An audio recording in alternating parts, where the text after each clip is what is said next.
Hi, this is me from the future, and what you're about to listen to is the uncut, well, mildly cut for brevity, honestly, audio footage that I didn't use in my video essay, Generation Kill and the Truth, quote unquote, We Tell About War. And a lot of this footage or audio was cut for length's sake and also because I managed to cut out the unnecessary bits, but there are a lot of really necessary bits that I didn't include in the video for the sake of length and editing purposes and whatever. And so I have all this audio sitting on my phone that I don't know what to do with, and so I felt like giving you the full, unabridged version of what my video essay could have been if I kept everything in, meaning this is going to be really long. I will do my best to split it up in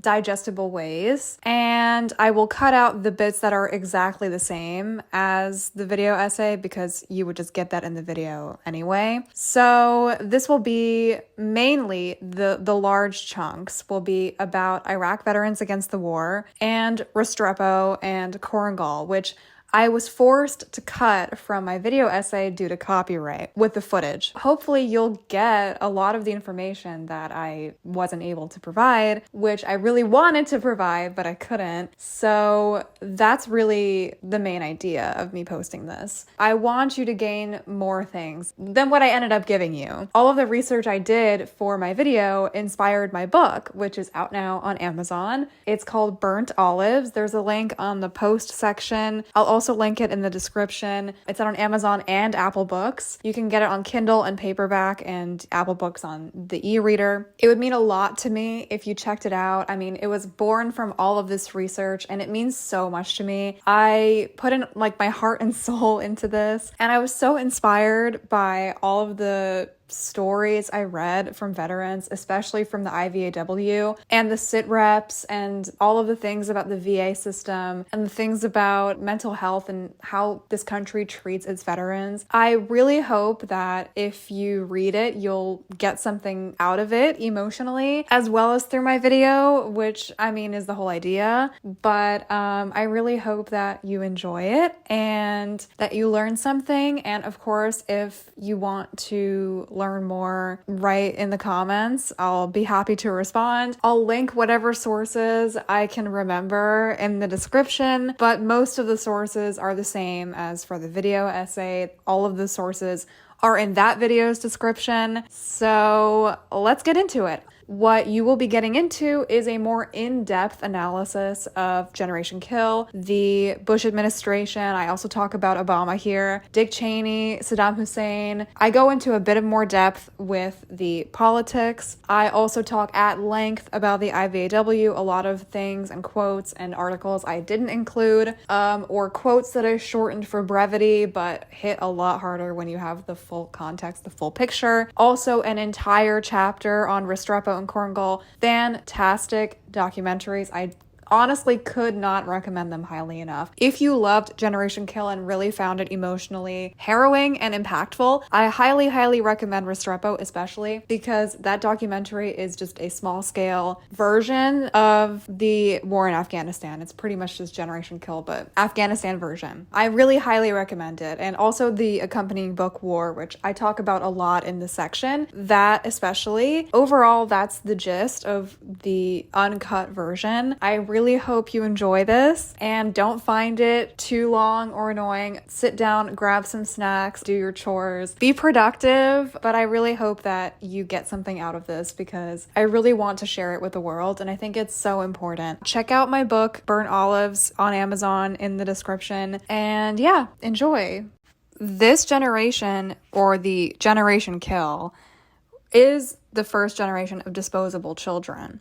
And you can argue that the greatest generation, or the children who were sent to fight in World War II, were also disposable, or the children who were sent to fight in Vietnam were also disposable. That is how enlistment and fighting in war works. They recruit these children who probably just want to pay for college or are poor or are a racial minority, and they need to escape their life in some degree, they take these disposable children and they send them to war. And the same exact thing happens in the War on Terror generation, in this Generation Kill. These people, and I will go into this later because Evan Wright also brings this up, is that because 9/11 fell on their shoulders, they have this weight to hold up where they have to keep America safe. And a lot of these Marines also served in Afghanistan. And so they have a lot of this other extra tag-on experience. America's presence in Iraq was solely because of our presence in Afghanistan and solely because of 9/11. And I will get into this later, because of Bush's and his administration's bloodthirstiness following 9/11. In a way, they are there to uplift the American dream or to maintain this propaganda of the American dream. Oh, we're going to give democracy to this nation that needs it. We're going to free this country, liberate these people. And once they're there, they don't do that. They aren't able to. So they immediately reject that whole idea. Being around them is reminiscent of being a 13-year-old at a weekend sleepover with all of your very best friends in the whole world. Only this weekend goes on indefinitely, perpetually nurturing the mystical bounds, the warrior dreams. There is an undeniable Peter Pan quality to the military. A Marine psychiatrist attached to the 1st Division says, "The whole structure of the military is designed to mature young men to function responsibly, while at the same time preserving their adolescent sense of invulnerability." This is so true when it comes to the Marines and Gen Kill.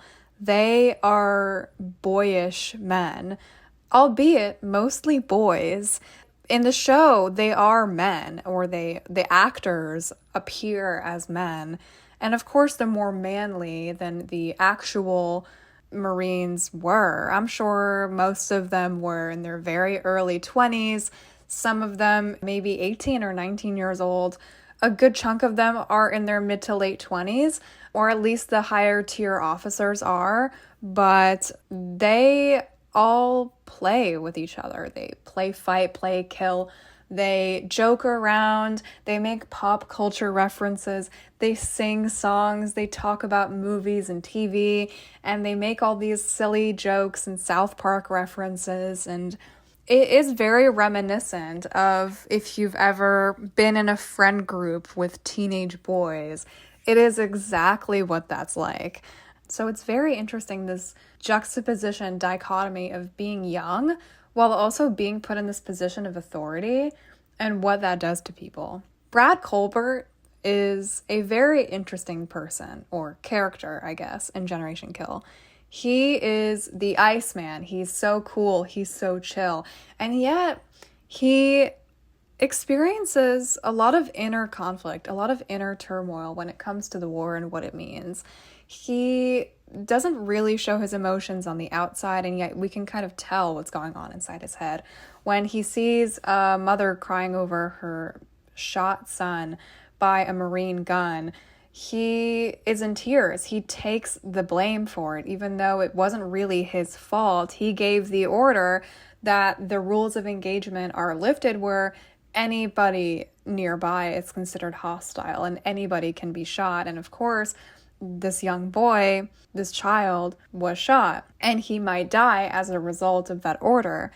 But it wasn't Brad who shot the gun, but yet he feels guilty, more guilty than Trombley, who was the one who shot him. And he is very critical of the war. He's also one of the people who, in the end, are separate from the group, who revels at their presence in Iraq. He's there with Nate Fick in the same way that they are both very introspective people, and they are both high up on the military chain where they're able to look at this from a different perspective. And so him and Nate are kind of in this same boat of, we hate hate what we're doing here, and we don't really understand why we're here, and turns out we did a lot of bad things. And they take a lot of the inner guilt and inner blame for it when it really wasn't their fault. They were there as positions of authority, and of course they signed up for it. They knew what they were getting into, but did they really know what they were getting into? And so they have this very interesting dynamic in the show where Brad fully trusts Nate's authority, and they have this back and forth of Nate giving an order that Brad doesn't agree with, or Nate relaying an order that they both don't agree with, but they have to enforce. And it's very interesting to see them both kind of wrestle with that internally. And you can see it in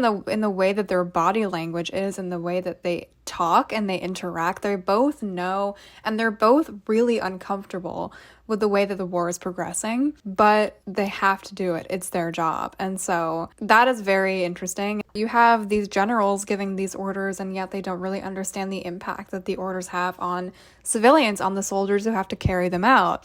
And so Brad and Nate are kind of in this very firmly anti-war position. While they're in the war, they have this, we're actually doing really bad things here, and they hate every second of it. I want to talk about Ray, because Ray Person is kind of the comedic relief of the show. He's very silly. He makes a lot of jokes. He sings a lot of songs. He loves Avril Lavigne.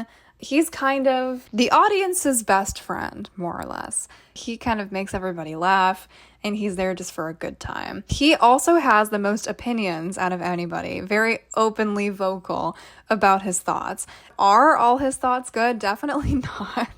And I truly am sure he's sarcastic on like 90% of everything he says, but he's also the one whose position changes the most throughout the show. He starts off in his get some era as somebody who believes that he was born to kill and he was destined to be a Marine and he's part of the best group of groups.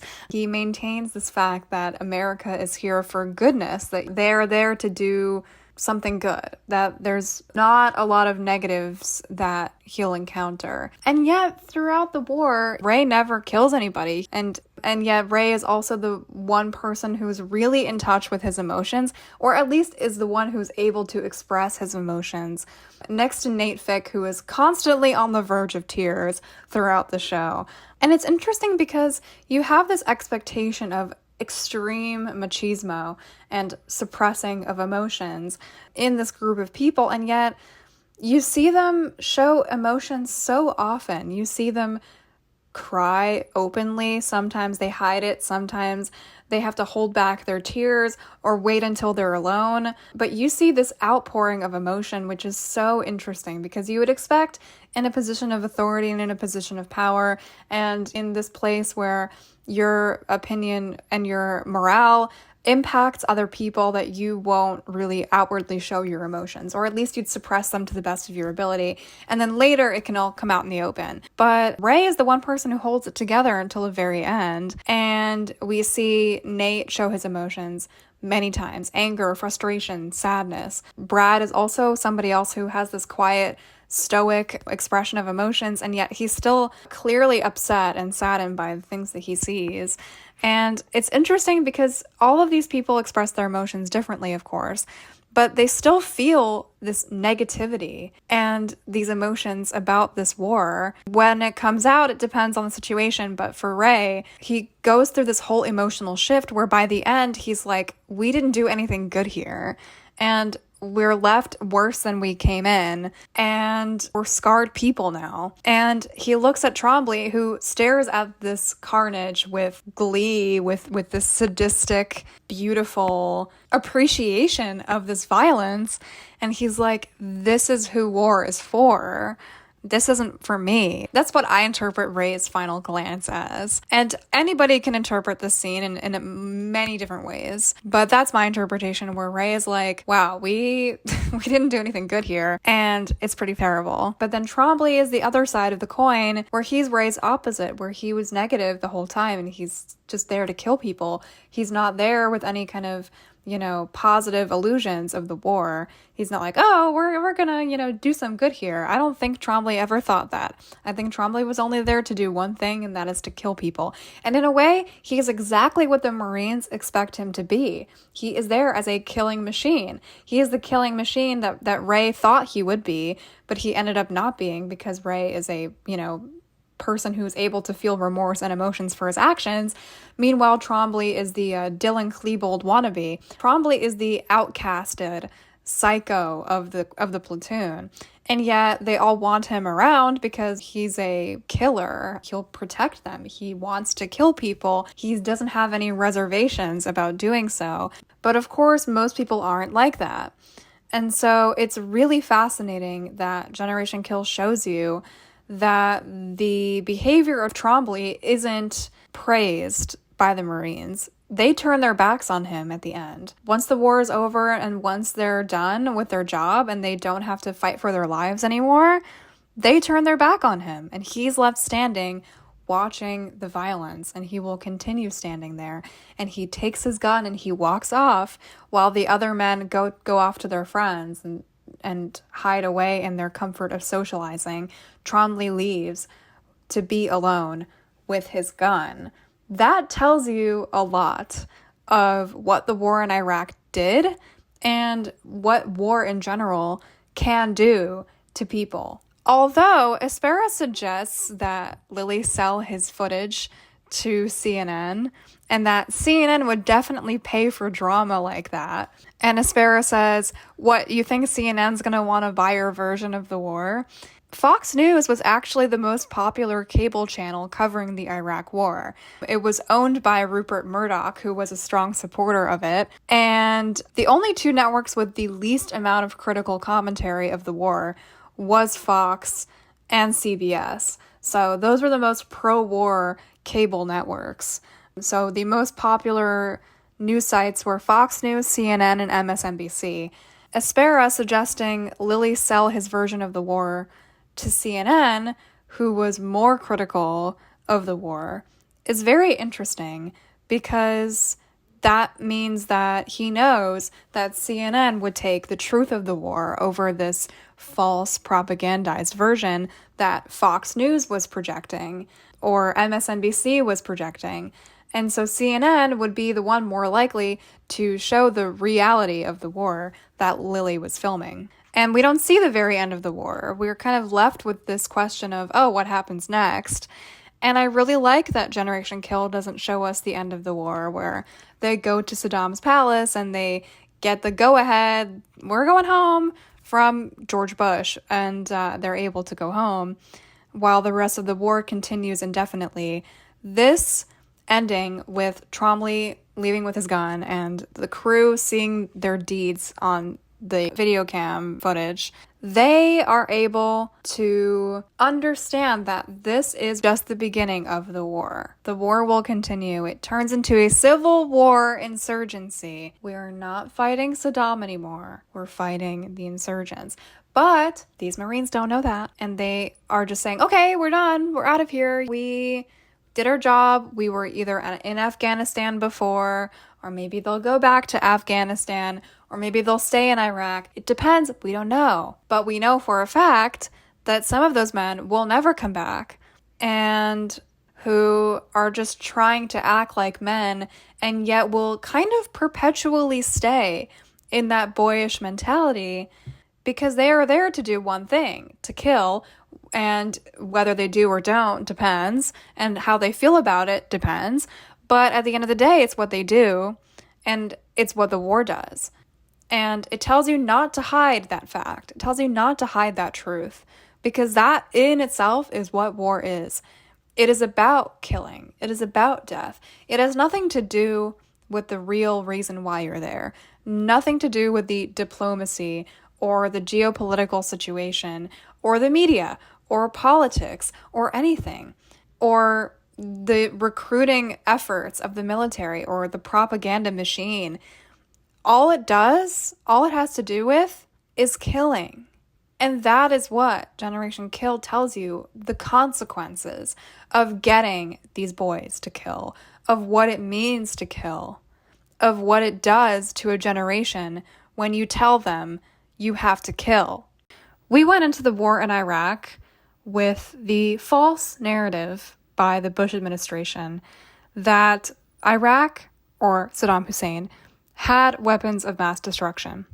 That was our main idea going into the war, that we had to get rid of these weapons of mass destruction, even though they didn't exist at all, and were simply a cover story that was perpetuated by Dick Cheney to feed on George Bush's bloodthirstiness, for his bloodlust following 9/11.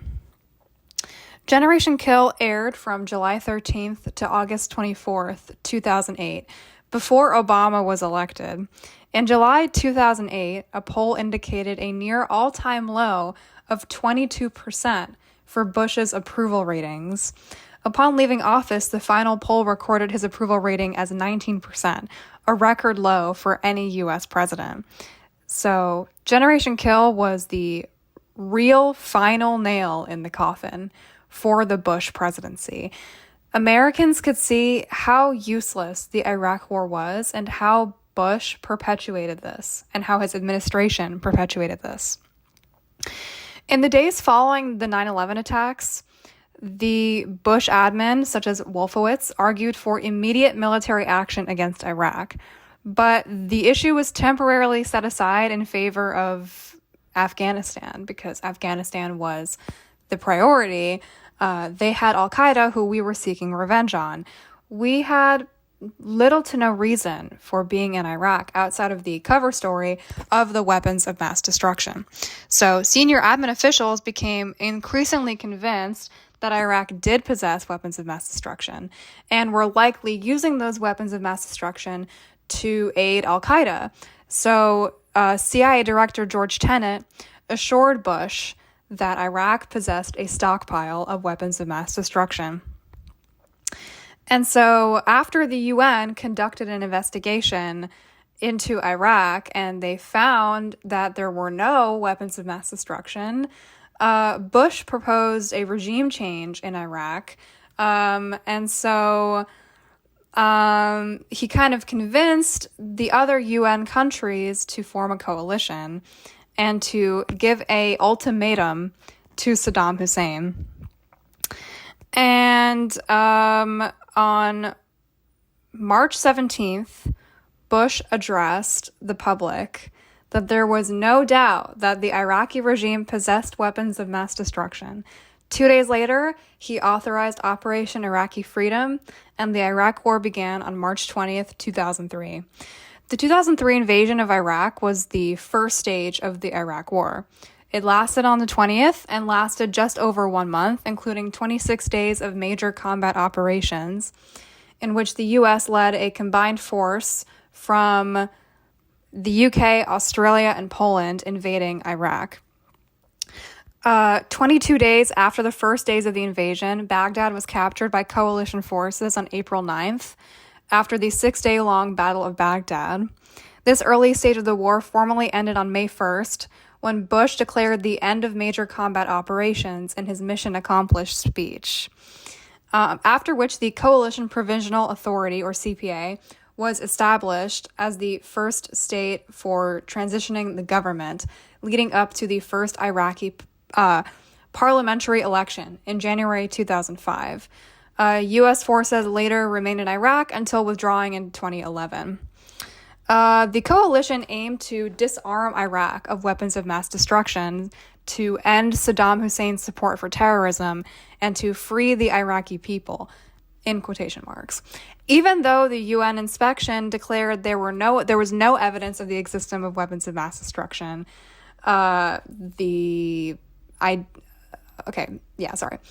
Even though the UN found no evidence of the existence of mass destruction, weapons of mass destruction before the start of the invasion. Others place a much larger emphasis on the impact of 9/11, which I personally believe is the main cause for the war in Iraq, on the way that it changed U.S. diplomacy and the rise of the freedom agenda. In January 2003, CBS ran a poll where 64% of Americans approved military action against Iraq. However, the other 63%, however, 63% wanted Bush to find a diplomatic solution rather than a military one. And 62% believed that the threat of terrorism directed against the U.S. would increase due to the war in Iraq. During the 2008 presidential election following Jenkill's airing, Obama strongly criticized the Iraq war, and Obama withdrew the vast majority of U.S. soldiers in Iraq by late 2011. On taking office, Obama announced that U.S. combat forces would leave Iraq by August 2010. And in 2008, Bush signed the U.S.-Iraq Status Forces Agreement, in which the U.S. committed to withdrawing all forces by late 2011. Obama attempted to convince Iraqi Prime Minister Nouri al-Maliki to allow U.S. soldiers to stay past 2011, but the large presence of American soldiers was unpopular with most Iraqis, unsurprisingly. And by late 2011, December 2011, only several American soldiers remained to serve at the U.S. Embassy. And however, in 2014, the U.S. began a campaign against the ISIL, an Islamic terrorist group operating in Iraq and Syria, that grew dramatically after the withdrawal of U.S. soldiers from Iraq and the start of the Syrian civil war. By June 2015, there were about 4,000 American soldiers in Iraq serving as advisors to anti-ISIL forces in the Iraq Civil War, and Obama left office with roughly 5,000 U.S. soldiers in Iraq and 500 of them in Syria. American and coalition forces are in the early stages of military operations to disarm Iraq, to free its people, and to defend the world from grave danger, Bush said on March 20th, 2003. Because of you, our nation is more secure. Because of you, the tyrant has fallen, and Iraq is free, was his message. America is grateful for a job well done. That was in Bush's victory speech, or mission accomplished speech on May 2nd.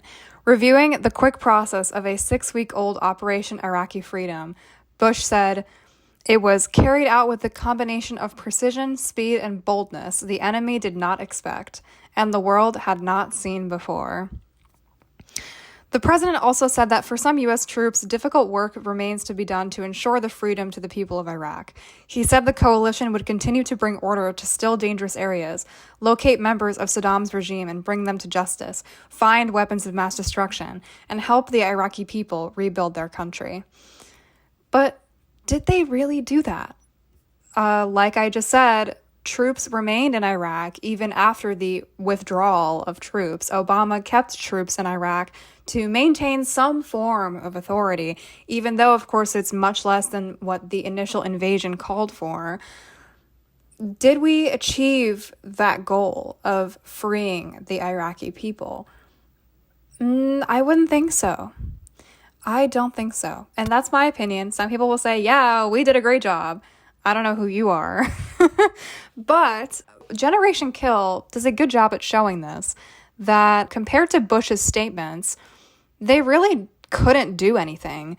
They couldn't give medical aid to the civilians. They weren't adequately equipped with humanitarian aid. They were barely, the Iraqi people also required much more assistance than they were able to provide. They needed clean drinking water, which the U.S. wasn't able to provide. Medical care, they didn't have adequate hospitals.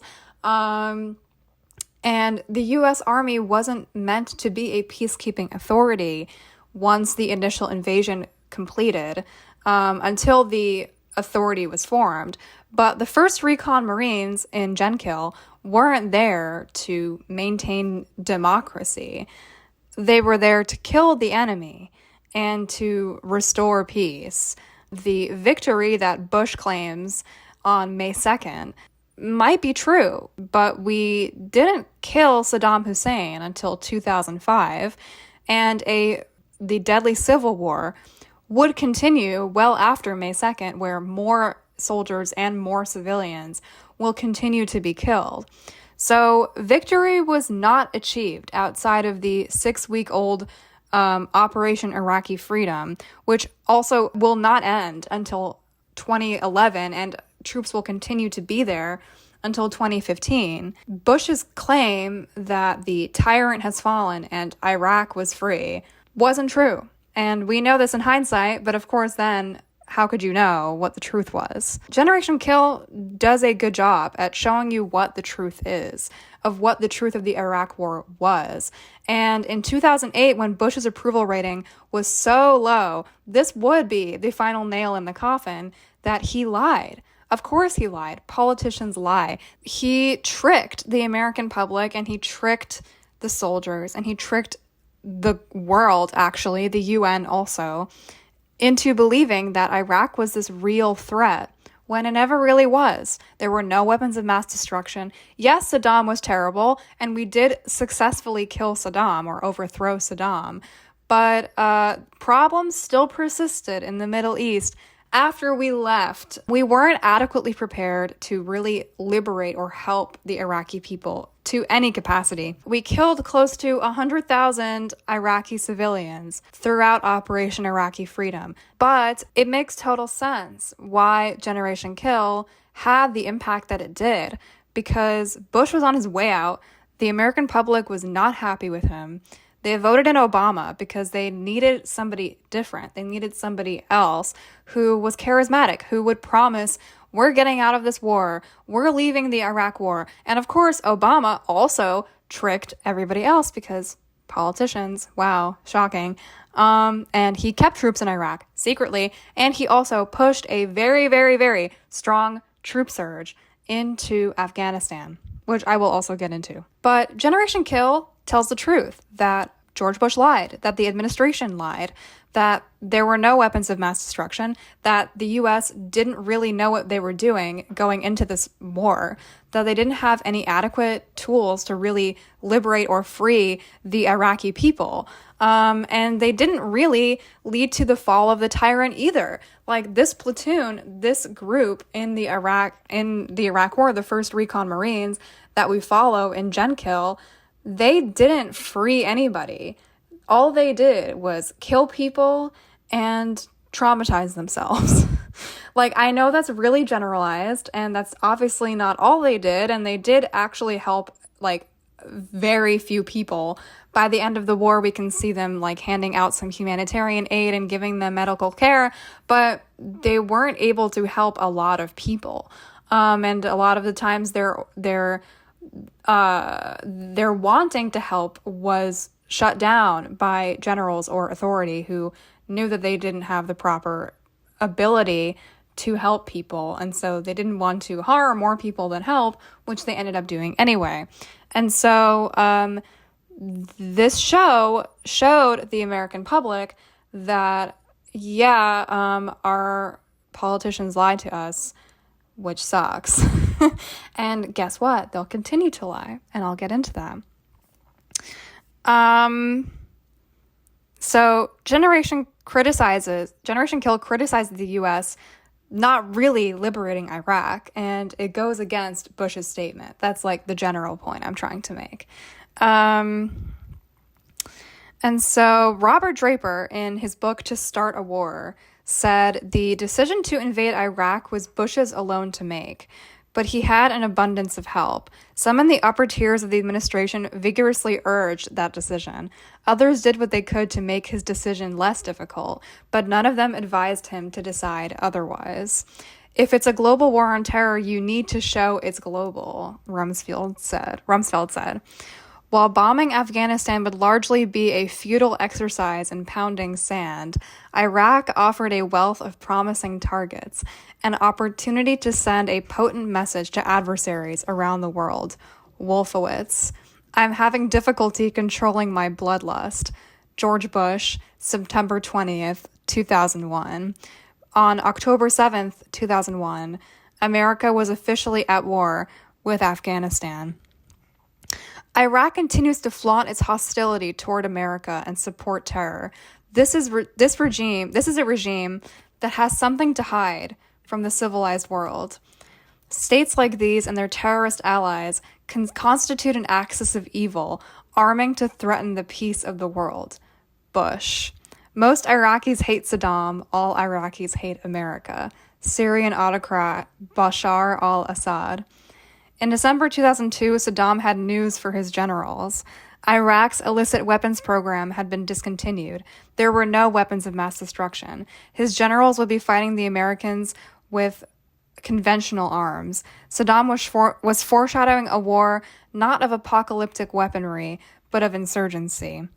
I believe in freedom and peace. I believe Saddam Hussein is a threat to America and to the neighborhood. He should disarm, but he won't. Therefore, we will remove him from power. We can't change his heart. His heart is of stone. Bush. My most important job is to convince the American people that this is the right thing to do. The first will be to topple Saddam and his regime. The second will be to rebuild Iraq. Bush. Now, what do these quotes make you feel? What do they tell you about the Bush administration and their feelings about the war in Iraq?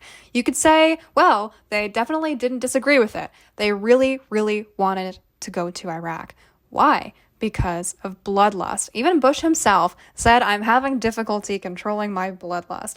Wolfowitz, who was the main instigator in the Bush administration outside of Dick Cheney for Afghanistan, said that Iraq offered a wealth of promising targets, an opportunity to send a message to adversaries around the world. So to him, Iraq was a message. It didn't have any meaning. It was just a saying, hey, don't mess with us. We're America. You don't mess with us, guys. But wasn't that what we were already doing in Afghanistan? Why did we need Iraq to send that message? We were already in Afghanistan fighting the terrorists who attacked our country, or fighting, getting revenge on an attack on our country. What did the Iraqi people do? Because we had the what did Iraq do to us? Nothing. All they had was weapons of mass destruction, which weren't there. And they were closely tied with Al-Qaeda. But were they really doing anything with Al-Qaeda? No. And so, we had to flaunt our... we had the idea that Iraq was supporting terror. We had the idea that Iraq had weapons of mass destruction and that it was going to be an insurgent war and that Saddam Hussein was a threat to America. And because he's not disarming, even though he had no weapons to disarm, we had to remove him from power and get him out of there. And also to rebuild Iraq, which we didn't really do. So really, Generation Kill is that idea manifested, that we are there to maintain a presence, that we are there to use our force in the greatest means necessary to dismantle this threat that never really existed, and to free a people that we are not equipped to free, or to rebuild a nation that we weren't meant to rebuild in the first place.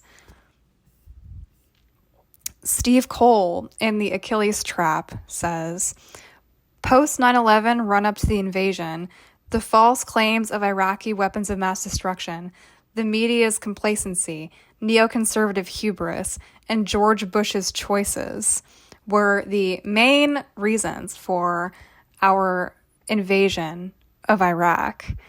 9/11, definitely. False claims of weapons of mass destruction, mainly also. Media complacency, something I talked about before.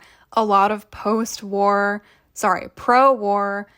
commentary, especially from Fox News, which was very common and very popular among the American public. In the poll, they said like 60% of Americans agreed with the war in Iraq. Another 60% also disagreed. So it was pretty evenly split that most people were either pro-war or anti-war. And some of them also just believed that it was, the right thing to do after 9/11 because we as a nation were bloodlusted, bloodthirsty. We are like George Bush. We want revenge. Well, the American people anyway. I wasn't alive then. But yeah, we're still reeling from 9/11. We're still facing that, trauma, collective trauma. And we're also in Afghanistan. And we say, hey, this is a nation that could be threatening. Why don't we go establish dominance? Why don't we go show who's boss so they don't attack us again? That is the reason why we're in Iraq. It's not weapons of mass destruction, which never existed. It's not oil. It's not necessarily colonialism, though you could argue that.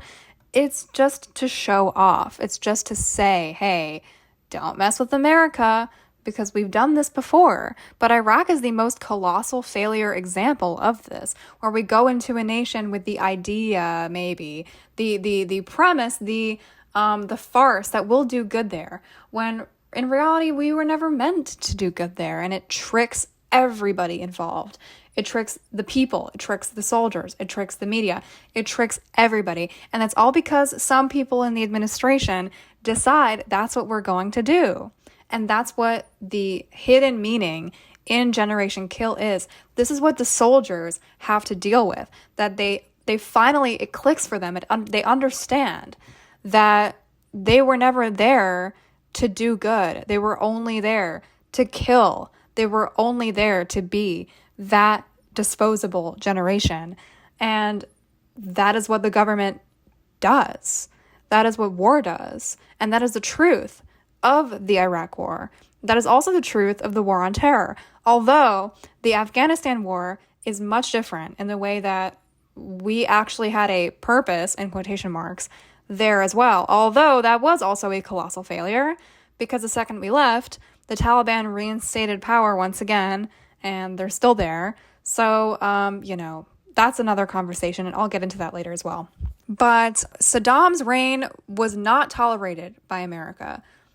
They said, or Bush administration, they said if Saddam came clean about weapons of mass destruction, which he didn't have, then we weren't going to invade. But of course, that was a lie.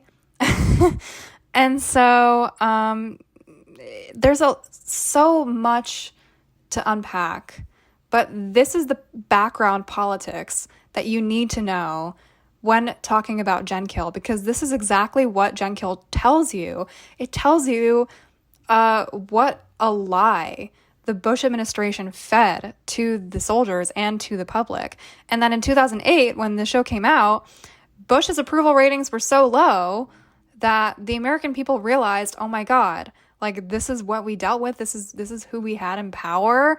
This is, this lying cheapskate bastard who, sent these boys to die and killed all these civilians for no reason, for no weapons of mass destruction, for no real legitimate threat onto our nation. There was no reason for us to invade Iraq. None. Zero. Anybody who tells you otherwise has been fed media lies. And that is why Generation Kill is so awakening. Not just to me, because when I watched it, I realized what a useless war it was. But I'm sure to the American people at that time who either knew somebody who was there or, saw 9/11 happen or saw this whole unfolding of events, they realized tenfold how useless it was. And that is exactly why Gen Kill is necessary. And that is why it is important to tell the truth of the war. It's not important, it's bad to dumb it down, to put this little patriotic propaganda spin on it, put a little Top Gun Maverick spin on it, say, oh, it's so cool, we're flying planes, oh, it's so cool, we're defeating the enemy, when there really is no enemy to defeat. The enemy is nameless and faceless because it doesn't exist. That's it. That is what the Bush administration fed us, and Generation Kill is the result of that. After reading books and watching documentaries, I decided to dig through the Wayback Machine for blogs that I knew existed in the early 2000s internet regarding the Iraq War. I stumbled upon a personal blog, oifmeadows.blogspot, by a soldier, Mitch Meadows, giving updates through 2003 and 2004 to his friends and family. The one notable post on his blog was his New Year's Eve 2004 post, which read, December 31st, 2004. Well, a year has come and a year has gone. During the course of this year, I have visited a new country, talked a different language, kissed my mother goodbye in tears, lied and said, I'm not scared, cried over the phone to my girlfriend, watched an incredible sunrise, watched an incredible sunset, heard a mortar round shot, heard a mortar round land, been 200 yards from an impacting rocket, been less than that from an impacting mortar round, been 300 yards from an exploding IED, walked on the Iraqi streets with a bullet in the chamber, begging for the people not to start anything because there were children around, laid on the streets under a truck with my weapon ready to fire, watched a building wondering if a sniper was going to take a shot, asked my friend to tell my girlfriend I loved her if anything happened to me, stood in a crowd of Iraqis, yelled at a crowd of Iraqis to move back and get away. I've been scared. I've been happy. I've cried. I know what it smells like when a mortar explodes. I know what it sounds like when a car bomb goes off. I know what a 50 cal sounds like in the distance. I know what it feels like to not be scared of a noise anymore. I know what it feels like to not have your family there. I know what it feels like to not be there for your family. And if there's one thing I learned this year, is that I could have lived without this. This blog post really inspired me to continue digging in the early internet, in the Wayback Machine, for other blogs like this. And I stumbled upon many similar blogs, not as many with deep introspective ideas of what the war is like, or really any internal conflict that the soldiers were having, mainly because these blogs were meant for their families and friends to know what they were up to. This was before social media, really, where you could kind of post your status and everybody would know what you were doing. This is the way that soldiers could communicate with their families because they didn't have mobile phones and they didn't have... So a lot of these blogs were practically just diaries for these soldiers. Just say, this is what I did today, this is what I did today. And of course, not every day is going to be interesting, and not every day you're going to want to admit all of the things that you're doing to your family and friends, because you want them to think that you're okay and you're doing fine and the things that you're doing are good, because remember, they're also being fed the lies and propaganda that the media and Bush are saying, and so you don't want to contradict that. You don't want to kind of ruin their faith in the country, and so you're going to say that I'm fine even when everything is not fine. But in this case, Mitch tells them at the end of the year, he's reflecting on his time there, and he's saying, I was scared, and it's okay to be scared. And he faced his own mortality, and he understands that what he's doing wasn't necessary, and that he could have lived without this, and that he didn't have to be there. And this is the one really introspective blog post I read throughout my whole search on the early internet. And I found many, many different blogs, some of them more comedic, some of them more serious, some very literary, a lot of poetry I found, many poems. A lot of this whole blog, which is the first one I found, inspired me to look into more. And that's when I stumbled upon the Iraq Veterans Against the War website, ivaw.org, which today is a Korean gambling site. So it lost all its former resemblance of a haven for veterans of the War on Terror. It initially started as an Iraq war vet site, but it merged into an Afghanistan war vet site because eventually the Iraq war ended and Afghanistan veterans also needed a place to go for resources. And the Iraq Veterans Against the War was founded in 2004 by veterans of the Iraq war. And by 2011 and the withdrawal of the troops from Iraq, the site became a recovery campaign to help veterans return from deployment. Its mission statement said, therefore, be it resolved that Iraq Veterans Against the War calls for the immediate and unconditional withdrawal of all occupying forces in Afghanistan and reparations for the Afghan people, and supports all troops and veterans working towards those ends. Adopted on January 15th, 2009. In 2011, they included tabs for resources related to PTSD and exposure to depleted uranium, something that is theoretically the buried cause of Gulf War syndrome, which is mentioned in many blogs in earlier years on the site. The early site, which I looked at in summer of 2008, when Generation Kill released, took me to a SITREP, or Situational Report newsletter, from that summer. It's called News and Views for the 21st Century Warrior, which included calls to action, poems, and personal stories from veterans. In an article titled Veterans Screwed Out of Their Benefits, Lawsuit Reveals Suspicious Activity by VA Officials by a veteran named Christopher Goldsmith, I read about the VA hospital deliberately underdiagnosing PTSD, in which 1 in 3 veterans came back with, as adjustment disorder, citing a lack of resources and funding to do proper testing. I will read you the most shocking quotes from this article. On March 20th, Norma J. Perez, PTSD program coordinator and psychologist at a VA center in Texas, sent an email with the subject line suggestion to several lower-level psychologists and social workers. Given that we're having more and more compensation-seeking veterans, or veterans who are seeking benefits, Perez wrote, I'd like to suggest that you refrain from giving a diagnosis of PTSD straight out. Consider a diagnosis of adjustment disorder. We don't have time to do the extensive testing that should be done to determine PTSD. One thing to say about this is that adjustment disorder is a very subjective diagnosis, and the only difference between adjustment disorder and PTSD is that adjustment disorder has to have the stressor or the response to the stressor, which is like the reaction, last for, I think, less than 6 months, while PTSD is much longer. So while you can say that somebody with PTSD has adjustment disorder, it stops being adjustment disorder at a certain time point.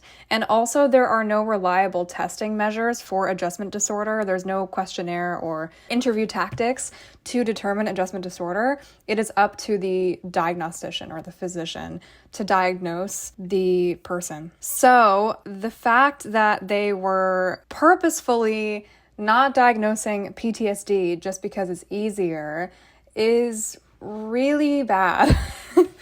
And also PTSD testing isn't as complicated. I mean, there's clear diagnostic criteria, and there are more reliable testing methods to diagnose PTSD than adjustment disorder. So it doesn't make any sense to me why they would do this outside of pure corruption.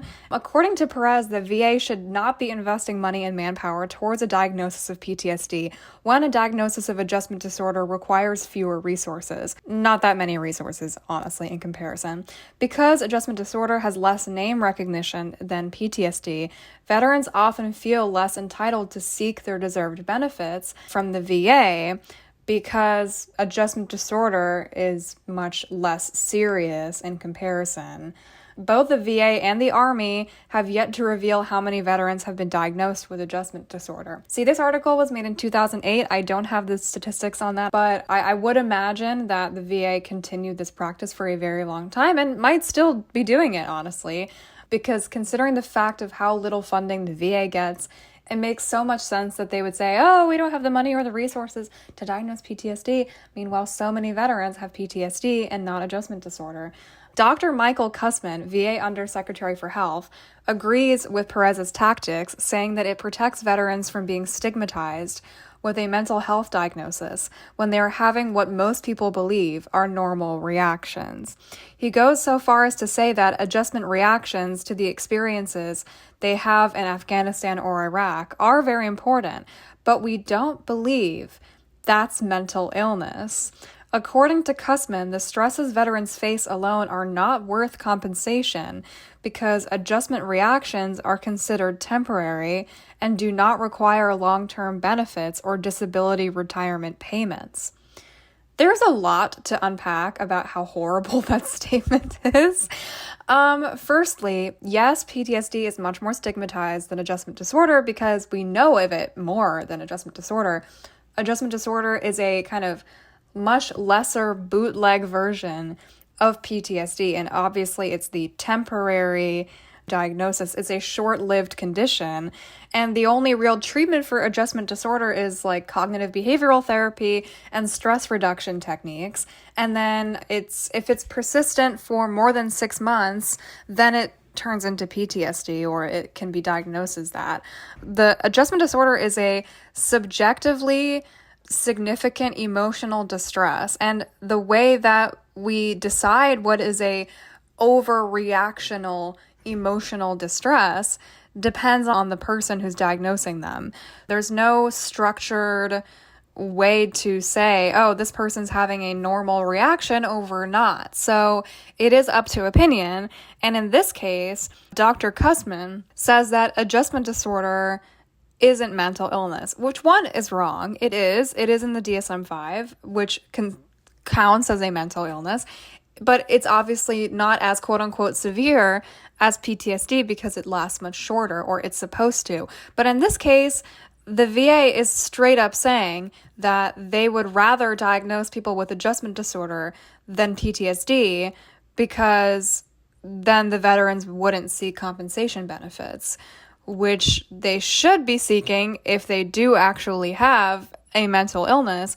And even if they do actually have adjustment disorder and not PTSD, which is totally valid, then they should also be receiving benefits because it's still a mental illness, just not as long as they would be receiving benefits for PTSD because it's much less severe. Does that make sense to you? Because that makes sense to me. In this case, it sounds like the VA is purposefully diagnosing veterans with adjustment disorder just so they don't have benefits.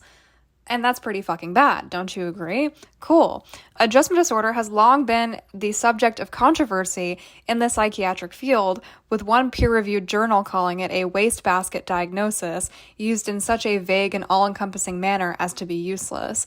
It has nonetheless been retained in the DSM-5 because of the belief that it serves as a useful clinical purpose for clinicians seeking a temporary, mild, non-stigmatizing label, like the VA is. However, according to the DSM-5, the triggers, risk factors, and symptoms for PTSD and adjustment disorder are nearly identical, which is true. Another fact brought up by the VA is that less than half of the veterans who have been diagnosed with PTSD are receiving benefits. Documents from the VA dated April 16, 2008 revealed that out of the 67,000 veterans diagnosed with PTSD, only 33,000 receive benefits for a service-connected disability. The VA acknowledges that at least 1,000 veterans under their care attempt suicide each month, and an average of 17 succeed. These figures don't account for the tens of thousands of veterans who have not enrolled themselves in the VA system after their separation of service. There's also a good amount to unpack there, although I did talk about how PTSD and adjustment disorder are practically similar enough where it just depends on what you want to diagnose the person with. But if you have expression of symptoms for less than 6 months after the stressor, then it's adjustment disorder. The only thing that separates adjustment disorder and PTSD is the duration of symptoms. That's it. Both are practically the same disorder. If you have it's significant distress or impairment in your life, you can't go to school, you can't go to work, you can't eat, you can't sleep, whatever. You're having flashbacks, hallucinations, psychological reactivity, all those things, then PTSD or adjustment disorder depends on the diagnostician. In this case, the VA, they make the choice to diagnose the person with either adjustment disorder or PTSD. Let's say you come into the VA and you say, I've been experiencing these symptoms for let's say 5 months, right? They'll still diagnose you with adjustment disorder because, you haven't really reached the criteria, even though you could also be diagnosed with PTSD by a completely different person. It just depends on what they would tell you. And then obviously you also won't be receiving benefits because they don't want to give you benefits if you just have adjustment disorder because it's not as serious, it's not as long term. And why would they give you money if you're going to be fine in like 2 months anyway, right? Or at least that's what they think. And so, of course, we know the VA is really corrupt and really bad and really lazy and doesn't give anybody money and is also really underfunded, which is another issue. And so the fact that practically half of the veterans who have PTSD don't receive benefits is also a problem. The fact that there are diagnosed with PTSD, and it's not just people with adjustment disorder who are not getting the benefits, these are people who have PTSD or are diagnosed with PTSD that don't get benefits from the VA. Also, the fact that the Army refuses to acknowledge that service is directly connected to PTSD, or they don't want to admit that, which is another problem. And yes, of course, not all the veterans are enrolled in the VA system. I still don't know if this is connected currently, but I'm sure that is still a problem. And we know that the suicide rate in veterans is really high. The PTSD rate and the depression and anxiety rate and the gun ownership rate in veterans is very high. And that is why the suicide rate is high, because they have access and the ability to. That's another thing. This was all in the sit rep. And then following this, Christopher, who wrote the first article, wrote a personal article about his own experience with PTSD and seeking a diagnosis from VA services, where he was put on a 9-month wait list and attempted suicide during that time. And the Army dishonorably discharged him with the reasoning for faking a mental illness to avoid hazardous duty, because he was supposed to be sent back to deployment and he didn't want to. And of course, this would naturally make you really upset. You wouldn't want to go back. So he attempted suicide to escape it, and he was discharged for it. And his misconduct was classified as a serious offense. Christopher writes, "My serious offense? Taking pills and trying to die comfortably instead of having the intestinal fortitude to put a gun in my mouth and force my mother to bury her firstborn in a closed casket." That line genuinely shook me a little bit, that he would rather take pills than shoot himself to save his mother the pain of burying him in a closed casket, because of the institutional damage that was done to him, not just by the VA, but by the Army in general. And the fact that they discharged him, and the fact that he wasn't receiving adequate care for 9 months and wasn't adequately diagnosed for 9 months, that doesn't surprise me that he was put in that situation. And thankfully, he survived to write his story and tell his experience, but still, it's a problem that veterans still continue to face. And this is all of the things that I found on the Iraq Veterans Against the War site. And then Christopher also writes that he only received 50% benefits from his diagnosis of PTSD and plantar fasciitis, and it took him almost a year to receive his first check, which is genuinely terrible. It's genuinely atrocious. The fact that you could get benefits, but it takes you so long to even receive the benefits, that is just genuine incompetence that I can't eat. Like, it genuinely makes me really angry. If you don't get angry at how this country treats our veterans, considering the fact that these are disposable children and they go off to fight useless wars and come back physically, mentally scarred, damaged. They watch their friends get killed. They lose pieces of themselves, pieces of their humanity, and the government refuses to even give them a check after a year and diagnose them properly. It's fucking horrible. Genuinely, it pisses me off to no end. I come to this through a mental health standpoint. I am a psychology student, and so I understand the mental health aspect differently than other people do. And I also come from this through a historical standpoint, where I know how badly history treats people like this and how bad history deals with veterans. And veterans have always been dealt with horribly by the system and by the government since the first stages of the US going to war. This might be different in other countries and other cultures, but the United States prides itself on having a good military system, on having a very large military, a lot of funding into the military. And you can fund the military all you want, but what happens when those people come home and they're damaged and they're scarred and they don't have anywhere else to go except for online and share their experiences online? They don't talk to their families about it because it's too much. It's too brutal. You don't talk to you don't go to the doctor, and what would you tell your doctor? They just diagnose you with adjustment disorder instead of PTSD. You don't go to the VA because you wouldn't get your benefits. Where else do you go? The internet. And that is where I found a lot of this, because there was nowhere else for them to share their problems. Sometimes they would share it anonymously. Sometimes they wouldn't. Sometimes they'd protest. They'd call up their local politicians. They'd lobby in Congress. A lot of times, veterans would try to stand up for themselves.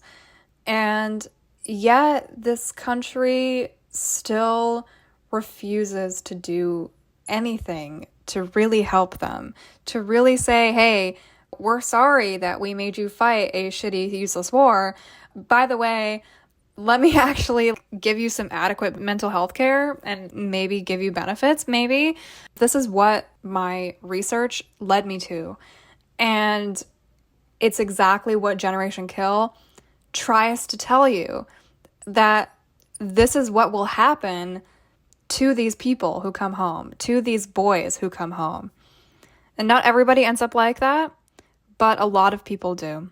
And I was also met with current events about the GI Bill passing, which was a very hot topic amongst veterans in 2008. They really, really wanted the GI Bill to pass, which would allow free college tuition for returning veterans to go to any school that they wanted, not just a state school or a public school, but any school. And it was a big political talking point with the election that they really wanted the GI Bill to pass, and John McCain famously didn't want the GI Bill to pass for some reason, even though he was a former veteran. I also saw a current event of a veteran suicide cover-up, which read, at a Senate Veterans Affairs Committee hearing on April 23rd, lawmakers learned that an average of 17 veterans per month commit suicide while under VA care. During the hearing, Senator Patty Murray, Democrat from Washington, quoted an email written by Dr. Ira Katz, the VA's mental health chief. Our suicide prevention coordinators are identifying about 1,000 suicide attempts per month among veterans in our medical facilities. Murray went on to read a letter from the mother of a Washington National Guardsman who committed suicide after being called up for a third deployment, despite the fact that he was diagnosed with PTSD and a traumatic brain injury and was taking drugs for anxiety and depression. That was bad. I already mentioned that the VA sucks and that they love covering shit up, but this is like actually legit that they're covering shit up. And of course it was legit that they were covering shit up earlier, but we love confirming that they love covering shit up. And yeah, covering up the fact that veterans commit suicide, always really fucking bad, but in this case, it's just really fucking sad that this guy committed suicide, even though he was diagnosed with PTSD and TBI, and he was taking drugs, and he was called up for a third deployment, despite the fact that he should not have been medically cleared for it.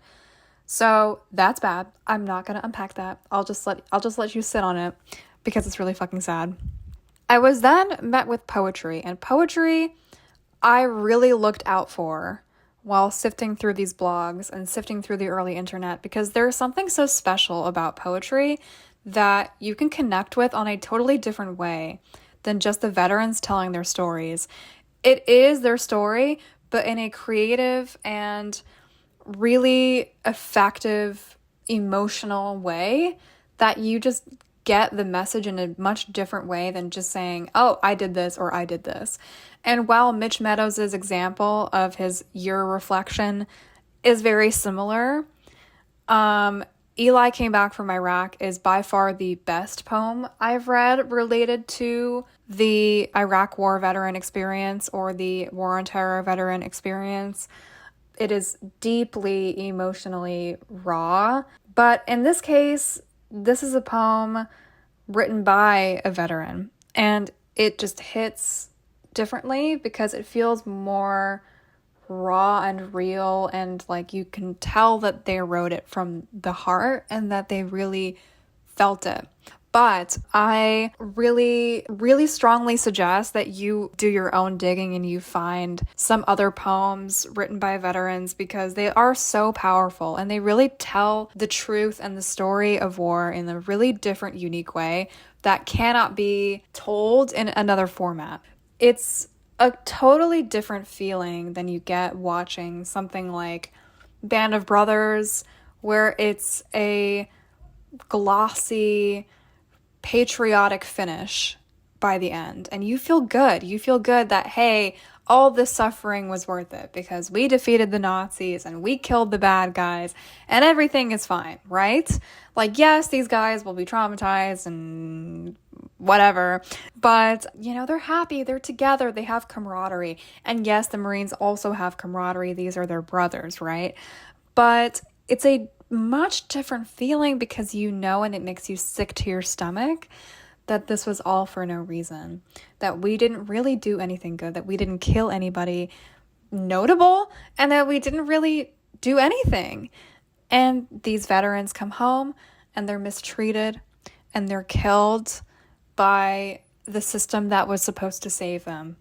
And they're sent to slaughter by this institution that is supposed to care for them. But of course they don't, because they're cannon fodder. They're the disposable generation, remember? And this is exactly the point that Generation Kill is trying to tell you. It's trying to say, these are boys who will be sent out to slaughter one way or the other. They will be totally disillusioned by the end of this. Not all of them, but some of them. Most of them. And they will come home and they will be alone. And they will have no one but each other.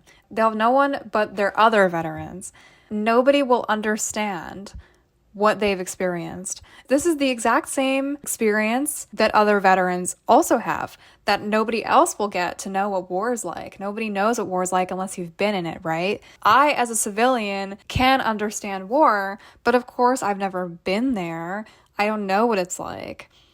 And Generation Kill was that little glance into that experience, that war is mundane and war is tragic. I think tragic is the best way to describe it. There isn't really another word to say what war is. War is brutal, war is horrible, war is unfair.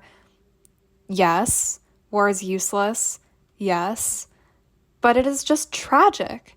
It is tragic for everyone. Tragic for the soldiers, tragic for the civilians, tragic for the government, tragic for society, tragic for America. It's just tragic. They are pawns. They are disposable children. And not only the American people shed their tears, everybody does. The Iraqis, the Afghanis, not the politicians, maybe out of guilt, secretly, behind closed doors. They feel bad, maybe, that they sent out this many people to die for no reason. Maybe. Maybe they don't sleep at night. I hope they don't sleep at night. That there is a Ferris wheel in Fallujah where hundreds and hundreds of people died. This newsletter is exactly what Iraq Veterans Against the War, or IVAW, represented. But it was really only the tip of the iceberg of what I read. Navigating to the sidebar, you can find the Members Speak tab, which is a collaboration of various members' blog posts. Some remaining anonymous, some not. Here they share their anti-Bush and anti-war sentiments. Some provide satirical stories, poems, cathartic stories of their trauma, calls to action, media criticisms of the government funding, contributing to the crisis in Louisiana from Hurricane Katrina. That was a point I read many times in 2008, how the government was misusing funds to help Hurricane Katrina, and yet they were still funding the war in Afghanistan. And criticisms of the military institution itself. You can find posts here up until 2010. They did continue to have blog posts post 2011, but it wasn't the same structure and as directly anti-war as what I read around 2008. Because like I said, that was a big, big push into admitting the fact that Bush was really terrible. And they had such high hopes for Obama. Really, really high hopes. By the election, I read a lot of blog posts saying that he's going to save us. He's going to really help us. He'll fund us. And of course that didn't happen, and he did a whole troop surge to Afghanistan, which I will talk about later. But you could see their reactions to his election in a very, very positive way. And they were like, go vote for Obama, go vote for Obama. I know this main contributor is that they didn't want a second Bush, and they didn't want John McCain to not pass the GI Bill and screw it up. And I'm sure John McCain probably would have been worse than Obama. So maybe it's okay that they elected Obama. But Obama wasn't perfect either. And I will get into that. In a blog post I found titled, "What Exactly Are We Dying For?" by Fat Jesus, written in October 2006. This is an anonymous blog post, obviously. They write, I have already come to the conclusion that the reason for going to war in Iraq wasn't to establish democracy. My unit in Iraq fired shots at drivers that wouldn't get out of our way, ran vehicles off the road, conducted cordon and searches looking for military-age men who could maybe be guilty of something. Just a note, I like to tell soldiers to put themselves in the average Iraqi's place. What would we as Americans do if our police engaged in any of these activities against us? Would we take pot shots and set traps and in effect become insurgents too? We're lucky to be citizens of a country where we will probably never be occupied. But speaking hypothetically, if we were to be occupied, would we react any differently? Were we liberators or occupiers? This was back in 2004. The war had been going on for a year, which is not too long, and we were told we were liberating the people of Iraq. How? By getting rid of their dictator and replacing him with about 150,000 troops who are not trained to handle insurgencies, who are ordered to fire if they feel threatened, who are put in situations where their lives are going to be threatened, and who wants nothing more than to just survive their deployment. We can certainly call ourselves liberators, but if the Iraqi people call us occupiers, then we're occupiers. Only the citizenry can make that judgment. This statement reminded me so much of what Generation Kill was saying, of what the ethics are. The rules of engagement was questioned so many times in Generation Kill. There were many scenes where you have soldiers watching a hamlet or huts or a family playing outside or doing yard work, and then all of a sudden a missile comes in and blows up their house with everybody inside. And even all you see were women and children. Maybe, just maybe, somebody saw an enemy in there. You don't know. You have to assume somebody saw it, somebody called it in. But you didn't see anything. All you saw were women and children. And now they're dead, blown up, because somebody maybe, somewhere, saw an enemy in there. Maybe. You don't know. You have to assume, you have to hope, you have to pray that they made the right choice, that there was an enemy there. But it doesn't make you feel better, does it? And you're occupying a country where they don't want you there. And like this person said, would we react any differently if somebody else invaded our country? We would be fighting them too. We would say, get out of here. This is our home. Are they liberators or occupiers? Generation Kill doesn't answer that question, because it ends too soon before they become occupiers. Generation Kill ends before the end of the 2003 occupation or liberation or whatever you want to call it. And this person writes in 2004 that they were told they were liberating the people of Iraq. And in Generation Kill, there are a lot of times when they say, we're here to liberate, we're here to liberate. Because that is the entire message that Bush was trying to sell them. But how? How are they liberating? By replacing their dictator with troops who would fire on civilians when they feel threatened, when the rules of engagement called for it, when somebody gave the order, when somebody fired a missile because they thought, hey, an enemy is hiding in there. Meanwhile, it's just women and children. But how could you know? How could you possibly know?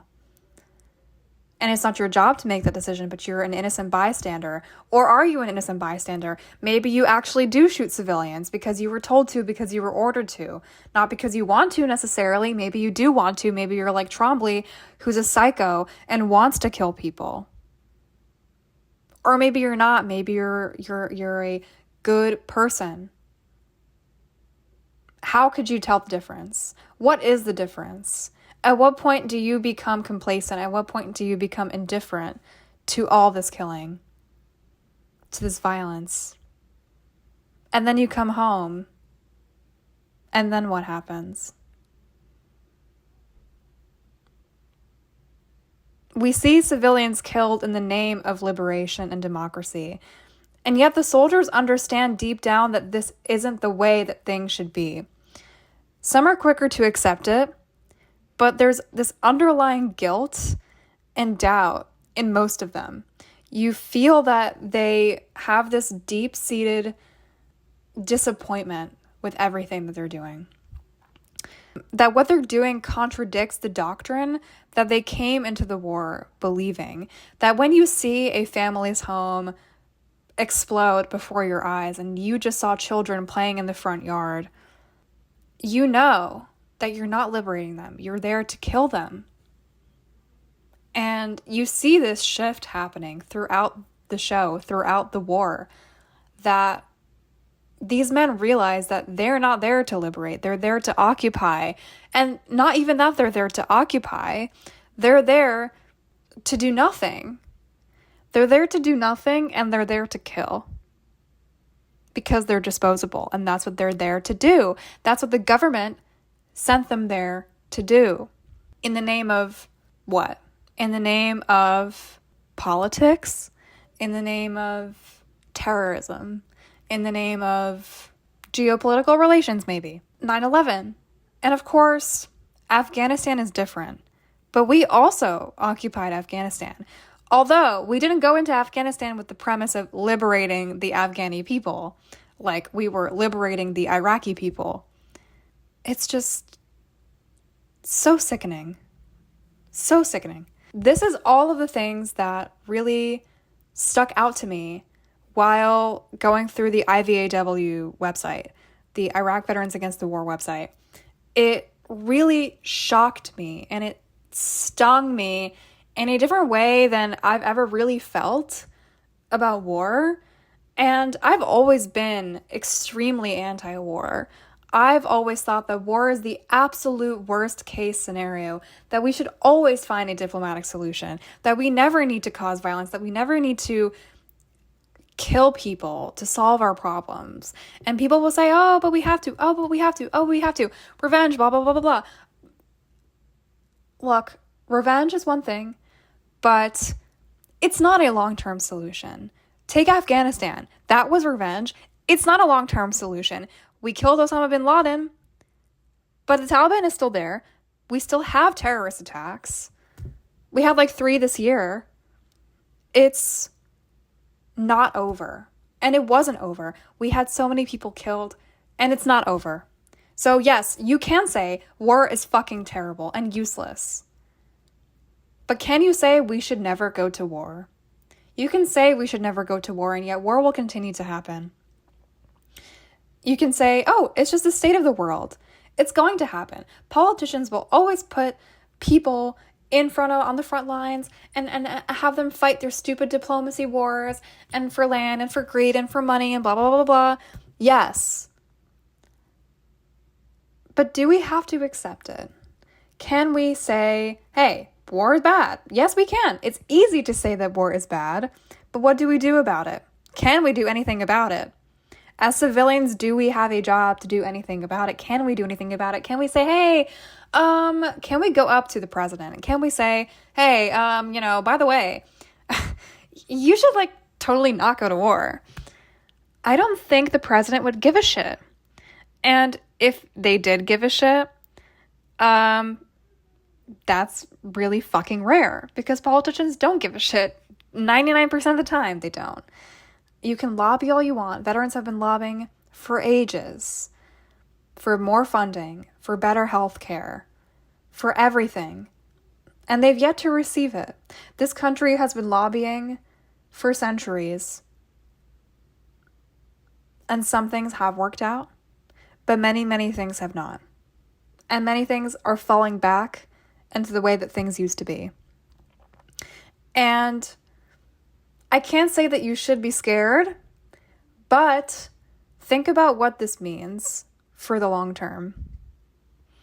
And Iraq Veterans Against the War is just one place. It's just one lost, empty place on the internet where veterans used to be able to go. And now it's a different website. They changed their domain and they rebranded to About Face, Veterans Against the War, I think. That's the name. And right now they mainly are active on X or Twitter. I will never call it X. And they are politically active, but they aren't the same place anymore where veterans could go for resources, for community. That is what veterans need. They need community, they need support. And this country refuses to provide it, so they have to find it in themselves, and they have to find it in this niche little place on the internet that I stumbled upon, where I learned so much about the state of this country, about the state of VA, Veterans Affairs, how horrible and corrupt it is. We knew how corrupt it is. And if you didn't know, I hope you learned something. And I hope you do something about it. I hope you say, I want to take over. I want to take over the VA. I want to work there and be something good in that horrible, awful place. I want to help veterans in some degree, in some capacity. Next time you run across a veteran on the street, maybe give him some of your change. Just think about it. Be kind. Be respectful. That's the least you can do. The least. Listen to their stories. Go on the internet. Look through their blogs. Read their poems. Read their stories. Laugh at their jokes. Because they won't be around forever. And many of them won't be. So you have to support and appreciate them while they're here. Because these are disposable children. Iraq Veterans Against the War is the bridge between veterans and the early internet. Oral history, which is very important in the way that we learn history. Resources provided by veterans for veterans. Community and unity in a pro-war society. You have to remember that a lot of America supported the Iraq War.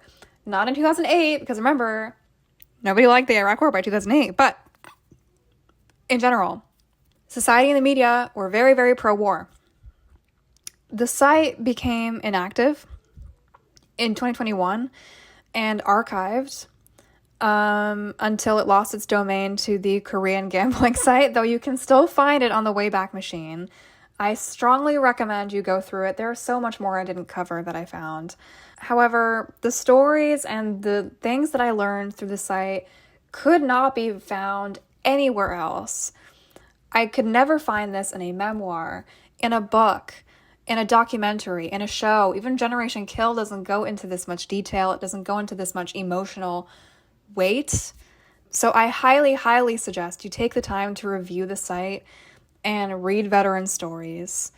I am glad that it's still accessible, even though it's buried in the time capsule of the internet. But it's so important. This is the real Generation Kill. Barely adults, children, being tossed out into battle and forced to fend for themselves and find solace and catharsis in small corners of the internet when they come home. And this is the Generation Kill that you find in Afghanistan. Nate Fick said in Generation Kill, "We had a saying about the military in Afghanistan, the incompetent leading the unwilling to do the unnecessary." And a quote from War by Sebastian Junger, "We sleep soundly in our beds because rough men stand ready in the night to visit violence on those who would do us harm." Winston Churchill, parentheses, or George Orwell. In my research for this video essay, I went on the Generation Kill subreddit and I looked for a lot of different documentaries. And I found many interesting ones, ones that I won't be covering, but I will cite in the description for reference if you want to check them out yourself. They are very interesting and very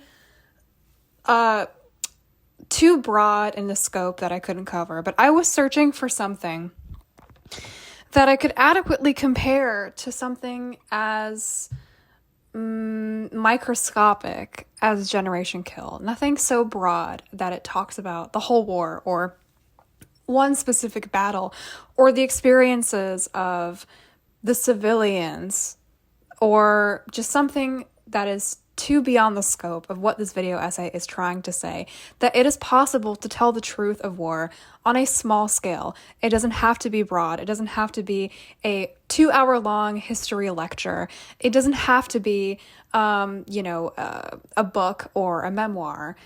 it can be something as simple as filming a platoon, which is what Generation Kill does. It films the platoon, it tells the story of a platoon. I was looking for something like that. And while I was looking, I found a few different documentaries, but the ones that I will be discussing now are Restrepo and Korengal, which are directed by Sebastian Junger and Tim Hetherington. And they are combined with the book War, written by Sebastian Junger.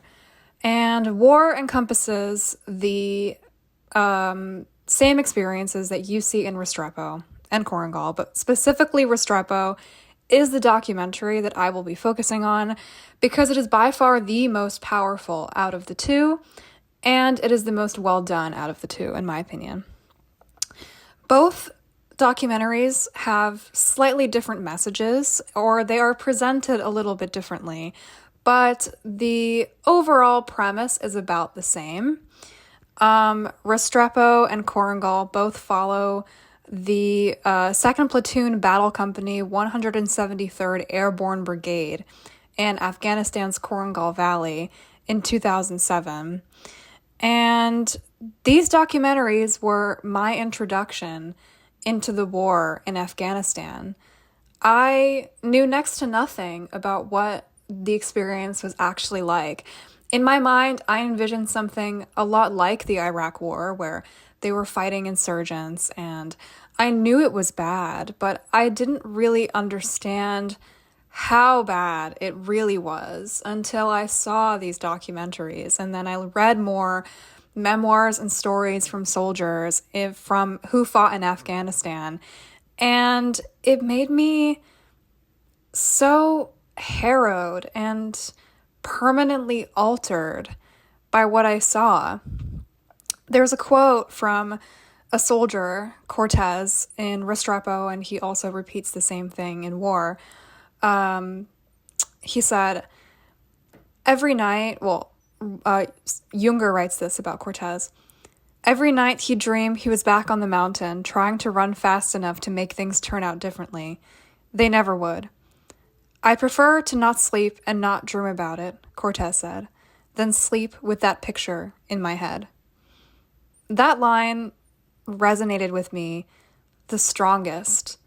I could really understand the pain and the trauma that these soldiers experienced on a much different level than the things I have read in the blogs and the things that I've seen in Gen Kill and in the very real graphic footage that I saw in other documentaries. And I understand that it's really difficult to talk about these things and you don't want to relive them.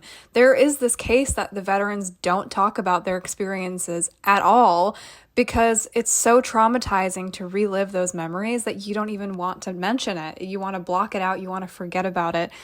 But Cortez, who's the medic, he said he'd prefer not to sleep at all than to dream about it, which is so emotional and human, and you can really understand that on a personal level. If you saw something so bad, you would rather not sleep than remember it in your dreams even. And of course you have dreams, you have nightmares about it, you have this guilt of not saving your friends when you could have. But what separates the experiences of the Afghanistan veterans in Korengal, for example, than the veterans in Iraq, is that at least in Afghanistan, they got the sense that they were doing something good. In Iraq, there was this immediate disillusionment that you were lied to, that you had no reason for being there. Meanwhile, in Afghanistan, you saw 9/11 happen. You know people who died in 9/11, or you were so instantly traumatized as a collective, as a society, that you decided to enlist and get revenge on your country being attacked. At least that is a little bit more justifiable than going into the Iraq War with some random pretense that we're going to liberate the Iraqi people, when really it's just to negotiate with terrorists, I guess. The reasoning, like I said, is really up to debate as to why we really were in Iraq. And maybe we'll never really know. Because we will always be lied to. But at least for Afghanistan, while the end result was more or less the same, we had a reason for being there. And so in this case, the trauma that the soldiers experienced was invalidated by the end result. But at least they weren't invalidated while they were there, that they were getting traumatized for no real reason. But at least, I mean, either way, they were traumatized for no real reason. But you could kind of justify it for yourself while you were there. And that just makes it so much more sad that you're in this situation and it's so horrible. Like, it's genuinely horrible. Like, honestly, I will get into this, that the troops in Korangal had a much worse time than the troops in Iraq. Compared to the troops in Iraq, they were having, like, the worst fucking time ever. And, like, the guys in Iraq were just having, like, a fun summer camp experience in comparison, literally. So, I will get into that. But, the introduction to the Afghanistan war by these documentaries was genuinely jarring. Like, I have never been outside of Generation Kill, where I was dumped in with zero exposition, zero, prior knowledge, really. That is the second closest experience I've had. And this is a real experience. And of course, Generation Kill mirrors reality. It is as real as it could possibly get without it being a documentary. It is documentary-esque. It is still fictionalized reality, but it's based on reality to its best ability. And the book is very pretty much verbatim to the book. So the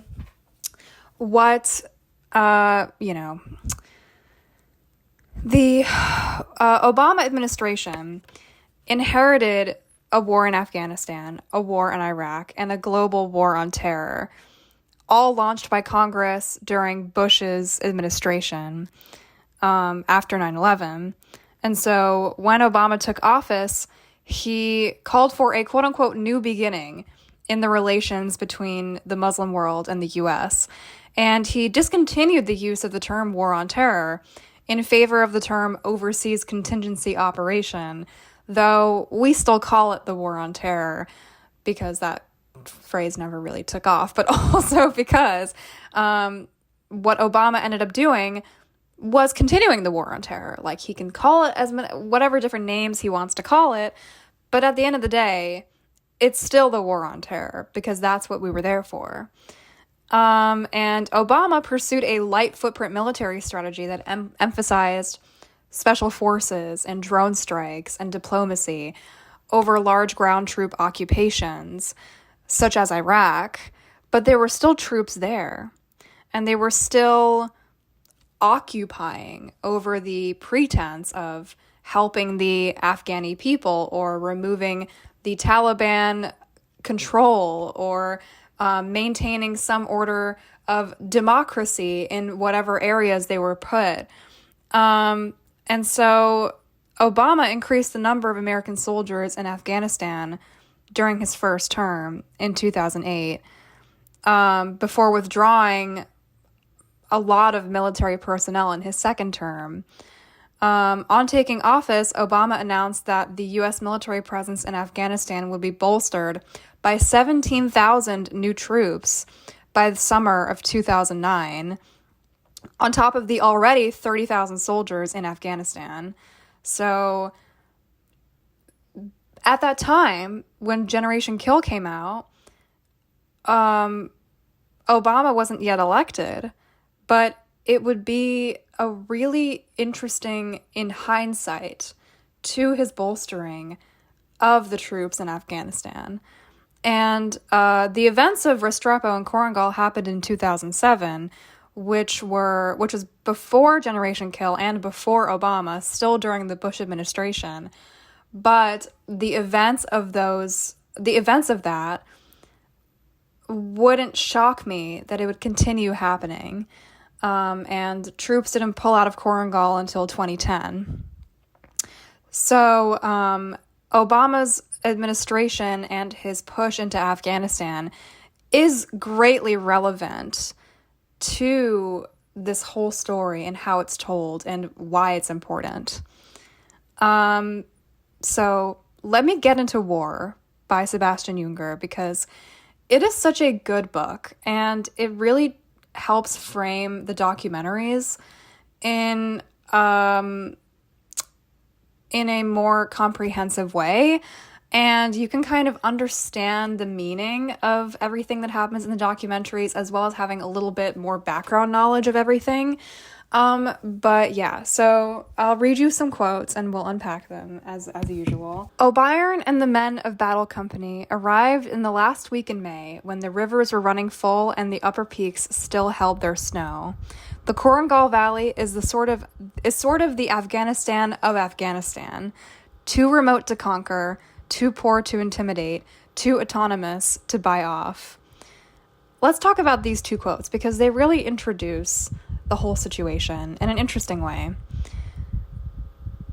What really surprised me about Korengal initially was how beautiful it is. Like, it's a very, very beautiful valley.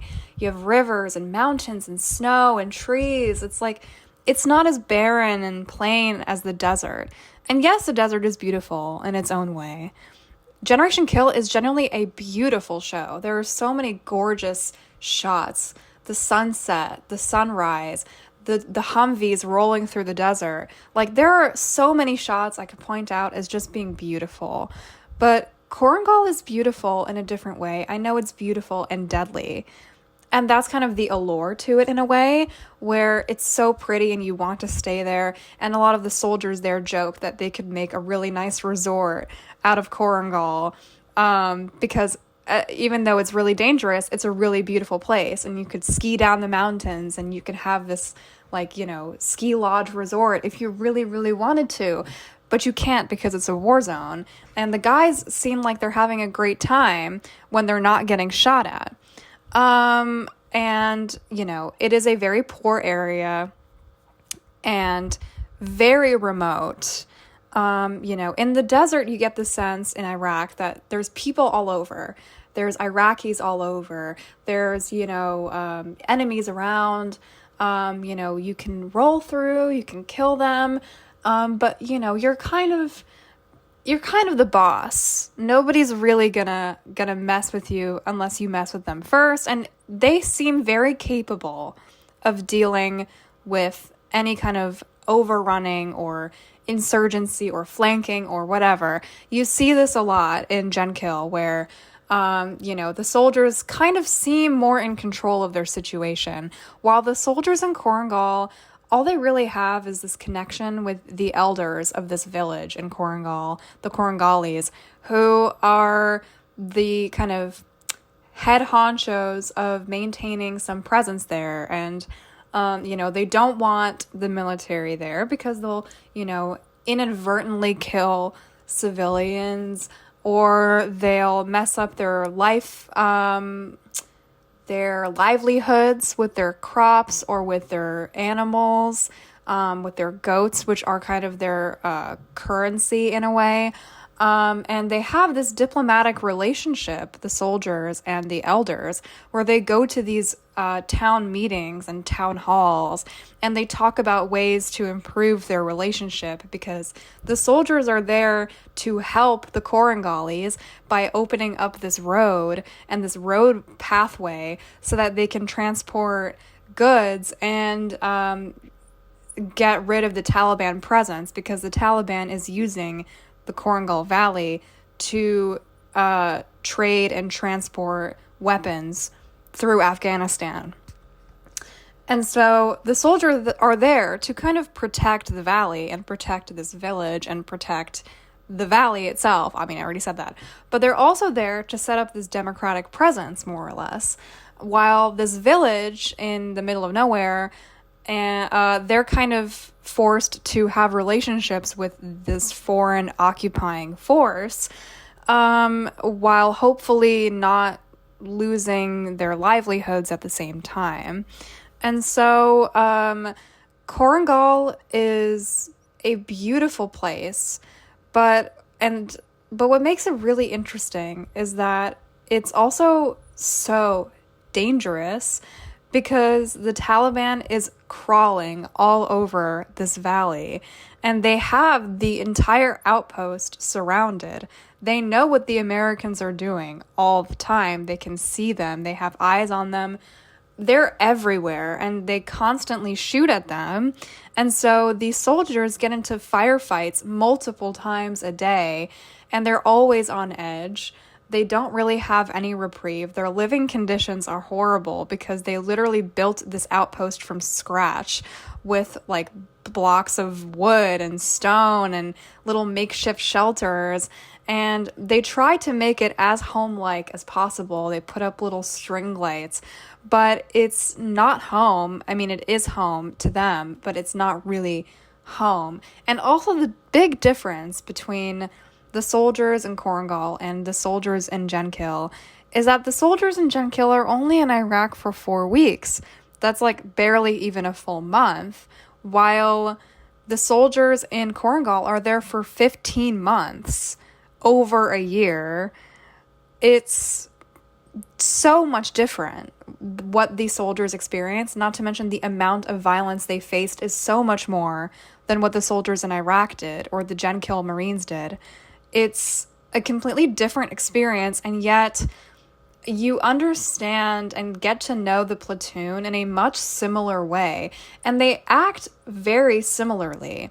And yeah, Marines and Army are different, and they have this little rivalry where, you know, Army thinks they're better and Marines think they're better and blah, blah, blah.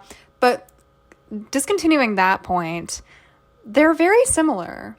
They're both disposable children. And I keep saying that because that quote by Evan Wright is so accurate and so real, that these are disposable children and they are also the same generation kill. And you get the sense that, I'll just let this quote speak for itself. The men were mostly in their early 20s, and many of them have known nothing but life at home with their parents and war. And so, in a way, this war and this experience of living on this outpost in the middle of nowhere, surrounded by your friends and by people your same age, is kind of like college, except you get shot at and you don't go to class. And you also get traumatized and your friends die. None of the platoon members in Generation Kill died. They all came home because Nathaniel Fick made sure that they would come home, and he criticized any possible incompetence by the generals and by the by the officers, to put them in harm's way and to put them in danger, because he deeply, deeply cared about the safety of his men. Meanwhile, in Korengal, you have nobody really looking out for these men. You have nobody looking out for the safety of the platoon because nobody cares. And everybody knows that Korengal is dangerous. And even going into Korengal, you have the soldiers give each other little messages like, oh, you're going to Korengal? That sucks. Like, you know, they know how bad it is. And so the fact that these are young men who haven't had any experience in their lives outside of living at home, not always in the best home situations, but at home, and war, it's completely understandable and shocking that they are permanently I can never say this word. I'll just say permanently changed by their experiences. Because who wouldn't be? Like, if I left home and I was shipped off to somewhere as dangerous as Korengal and I was stuck there for 15 months and saw my very best friends in the world killed right next to me, and I was in a position of danger where I could die any second, any day, I would also never be the same, and I wouldn't want to dream about it either. because that sounds like the worst experience ever. And I'm putting that very lightly because it is, but also it's genuinely upsetting that we have this like mentality that we can send these early 20s individuals who are young. I'm in my early 20s. I feel old, but I'm really young in comparison to the rest of my life. And in a way, I feel older than these boys were because I wasn't able to experience this de-aging that war keeps you in, that Peter Pan quality of the military, that they keep you a child, and yet they also age you past this like unspeakable age because you're exposed to all this trauma and all this pain and suffering and harshness and brutality that nobody should have to experience. And you're young, you're a child, you're a boy, you're there with your friends and you're having fun and you're playing guitar and you're listening to music and you're dancing, but you're also getting shot at and exploded, and you see your very best friends in the world die the very next day or get shot the very next day and get injured and permanently injured and scarred. And it's genuinely, I can't even describe how upset this makes me that people have to experience this. And not to mention the fact that they signed up for it. And they signed up for it. But of course, how could you know that this is what you would be sent into? Recruiters are very good at getting you to sign up for things that you probably wouldn't sign up for if you knew the reality of it. And yet, of course, there will be people who watch Restrepo and watch Korengal and watch Generation Kill and read these books who think, hey, that's actually really fucking cool. I want to go to war. That sounds fun. There's always going to be somebody who says that because they just don't understand that this isn't fun and this isn't supposed to be fun. And the only fun part of war is the part where you're not doing anything war related. You're just there with your friends and having fun and having a good time and being a child, which you are. The fun part isn't killing people. It's staying alive. That's the fun part. It's the fact that you wake up the next day and you're not dead or you don't have your limbs blown off. That's the part that keeps people there. That's the part that keeps them going. And that's the part that they look forward to. They look forward to living because that's the basic idea of being there. And that's like the only thing that makes people stay in the military. Because otherwise, why would you stay in a place where you would get shot at and see your friends get killed, or you would get killed?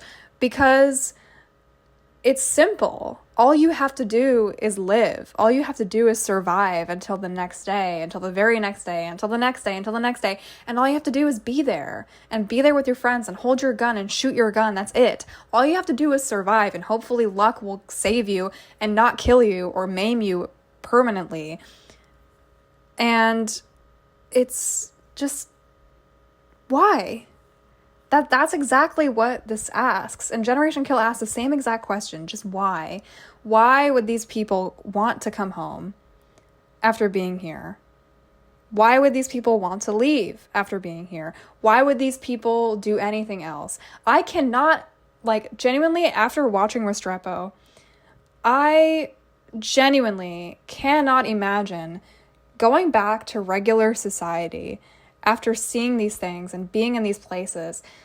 It would feel almost like a betrayal, like sickening, that you experienced these things for this country, and yet everybody acts like everything's normal and everything's fine, and you did such a good service. You did such a good service. Thank you for your service. But they didn't really do anything. All they did was stay alive. That's it. That's all they did. And this is another interesting quote, which kind of goes into what I was talking about earlier about the moral ethics of the war. Sebastian Junger said that the moral basis of the war doesn't seem to interest soldiers much, and its long-term success or failure has a relevance of almost zero. Soldiers worry about these things as much as farmhands worry about the global economy. which is to say they recognize stupidity when it's right in front of them, but they generally leave the big picture to others. Which is interesting, because Generation Kill doesn't really operate like that, where the soldiers do question stupidity, and they know that what they're doing is stupid. Maybe it's different because these soldiers, like I said, didn't have that illusion of, hey, we're going into this place for good reasons, and we're actually not really doing good things, so that's stupid. Like, they are able to recognize stupidity because it's right in front of them. But in this case, the soldiers don't have that access to think about stupidity because they're getting shot at every 5 minutes. So they don't really have that moment of reprieve to say, hey, why the hell am I here right now? Because they don't have time to think about that. That's until after the war, when they have time to sit and think and say, why did I just get traumatized for 15 months? And some of them actually stayed longer than 15 months because their deployment got delayed. So this quote doesn't really, it applies, but only to the Korengal vets, not the Iraq vets, because they weren't able to recognize stupidity because it wasn't in front of them, while the Iraq vets did have that stupidity right in front of them. And so the moral basis of the war did interest the Gen Kill vets because they were directly accessed to it. Meanwhile, the enemies in Korengal are too far. They can't see them when they shoot at them. They can't see them getting killed. They can't see the damage that they're doing outside of the amount of ordnance that they're dropping on this place. That's all they see. They don't see the real damage that the Iraq vets see. It's really different and interesting how these two sources present this war and how they present the different types of experiences that soldiers have. But it's so mirrorable. It's so, comparable. Even though there's so many differences, these are still boys who experience this trauma in different ways, but it's still trauma. And they'll still do anything to save each other. I got to get back there, he said. Those are my boys. Those are the best friends I'll ever have. He was gripping my arm and trying to look at me, but his eyes kept needing to refocus.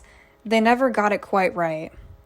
War is a lot of things, and it's useless to pretend that exciting isn't one of them. It's insanely exciting. The machinery of war and the sound it makes and the urgency of its use and the consequences of almost everything about it are the most exciting things anyone engaged in war will ever know. Soldiers discuss that fact with each other, and eventually with their chaplains and their shrinks, and maybe even their spouses, but the public will never hear about it. It's just not something that many people want acknowledged. War is supposed to feel bad, because undeniably bad things happen in it. But for a 19-year-old at the working end of a 50 cal during a firefight that everyone comes out of okay, war is life multiplied by some number that no one has ever heard of. In some ways, 20 minutes of combat is more life than you could scrape together in a lifetime of doing something else. Combat isn't where you might die, though that does happen. It's where you find out whether you get to keep on living. Don't underestimate the power of that revelation. Don't underestimate the things young men will wager in order to play that game one more time. This quote, and this passage really, is so relevant to the experiences of these veterans. War is a gamble. It's a gamble of whether you live the next day and whether you die the next day. It's addictive. You want to see, hey, what'll happen? Will I survive tomorrow? And you hope that you do. And sometimes you do, sometimes you don't. But it's exciting. It's bad when you think about it. But it would be exciting. You're a child and you get to see your mortality stand right in front of you. And it could be gone 1 second. And if everybody comes out fine, you feel totally invincible. You feel, oh my God, I just cheated death. I just saw my life flash before my eyes. And I was able to be there okay. I was able to get okay, and my friends are all okay. this is great, you know? And of course, when bad things happen, they say, why am I here? This sucks. Like, oh my God, why this is terrible. And then it happens again, and it's a cycle, and it's exciting and it's terrible. It's this big mixture. And Generation Kill offers that same mentality, that war is exciting, get some. That is what war is. War is get some. That's what your idea of war is. It's exciting, it's fun, it's erotic, it's exciting, it's like intense. And you have this adrenaline rush because you're cheating death. You're surviving. It's fight or flight. But then that comes crashing down one day when you're not there anymore and you itch for it again. You itch for that simplicity of just living. In the normal civilian world, yes, you live, but you don't have that near-death experience every single day, unless you're really unlucky. But, you know, normally, regular people don't see death in front of them every day. And so the fact is that seeing your own death multiple times and passing it by is going to change how you see yourself. It's going to change how you see society and the world. And why does everybody care about the trivial things if they haven't seen death? But not many people have. And so the fact that these children are seeing death constantly, it's going to make them believe that they're able to cheat it and that they are invincible and that war is exciting because I get to live. And they would keep taking that risk. They would keep gambling it, because why wouldn't you gamble on the fact of living again, of feeling truly alive? It's a completely different feeling. And that's exactly what he says. Don't underestimate the power of that revelation. Why would you underestimate it? It must be the most undescribable feeling of thinking you might die 1 second and then all of a sudden everything's fine and you're able to breathe and say, I lived, I survived through something that should not have been survivable. It's life altering. And a lot of people don't understand that. They don't understand the appeal because, yes, like I said, war is tragic, but it's also addictive. And that's why so many people love that idea of being in a war, of facing your own mortality, of getting rid of all that like trivial bullshit that civilians deal with in the real world, where you're not faced with death on a daily basis. And these people do face that. And so it makes a lot of sense why they would want to go back when they come home, even though it was so bad, because you don't get an experience like that ever again unless you're in a war zone all the time. And so, but that is for the people who like war and romanticize it, I guess, in quotation marks. I'm not saying that these veterans liked war or romanticized it, but that is the mental switch that happens in you after you're experienced to so much trauma. Like, either you can be completely disillusioned and your humanity is stripped of you and your emotions are completely changed, or you have this gambling addiction with facing death and cheating it. That is kind of the two different sides that Generation Kill and Restrepo and Korengal and War poses to you, that these are the things that war can do to your psyche, to your personhood. You're stripped of your individuality. You are part of a collective. You are part of an institution. You're not a person. You're a soldier. But your personhood is completely gone. And so who are you? Except for somebody who can cheat death, somebody who can kill. That's it. That's all you are. And so it makes total sense why these men come home, these children come home, and they don't know what to do with themselves.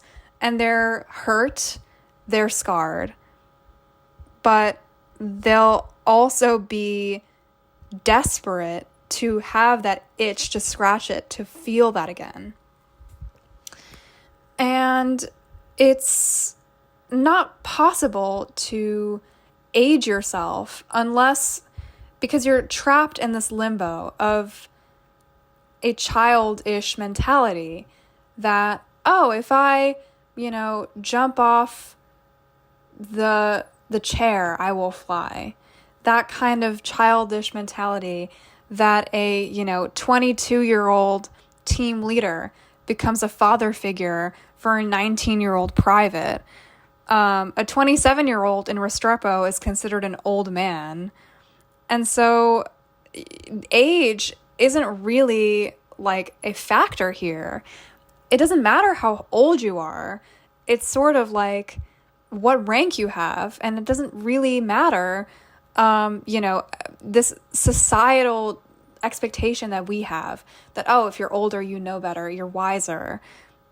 That's not how it works then. It's more how long you've survived and how much knowledge you have that makes you valuable. And everybody's a child in different ways. It's more just who has more experience.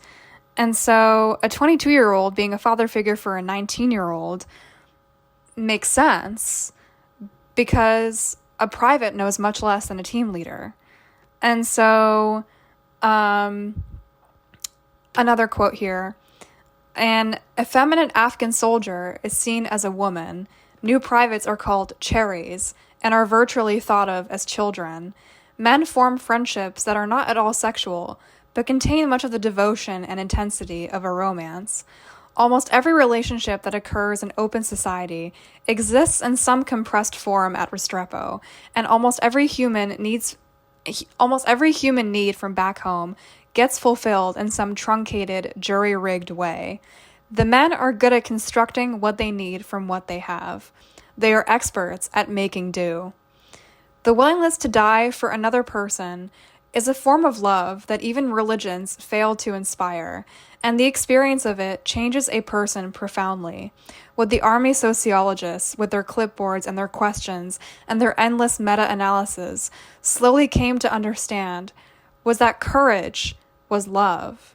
In war, neither could exist without the other, and that, in a sense, they were just different ways of saying the same thing. These two quotes are so impactful, especially the courage was love quote. I think about that so regularly because that is exactly what it is. These soldiers, they form relationships that could not be understood by the average person. Unless you're in a near-death situation with people on a regular basis, you're not going to understand what that experience does to your ability to form relationships with people. And when you go through something as traumatic, as horrifying, as surviving war and living through another day and cheating death, like I mentioned, that type of relationship is going to be so different. And I like how they say that they're experts at making do and forming relationships from whatever is around, from having this devoted intensity of a romance, which is so fascinating because they would be missing that. They would be missing that in that place where it's just you and your friends and you're alone in this random built up society. And you have to form these connections. And it's really intimate and really personal. And you see this in Genkill and Restrepo, that they are like this. And that you will view anybody other than you as different. And I mean, not just different because yes, but I mean like ultimately different. That, the Afghan soldiers are women, the privates are children.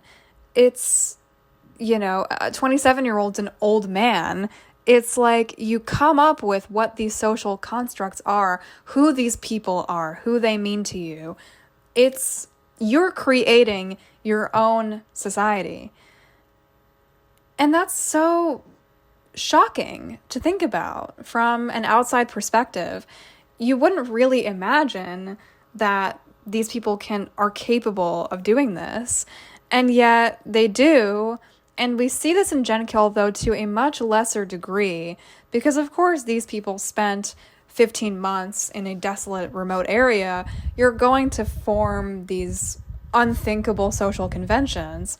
But in Generation Kill, you also have these social conventions where you have these like stereotyped people, and they play their roles in this society, this little conglomerate of people. And what's really interesting is that,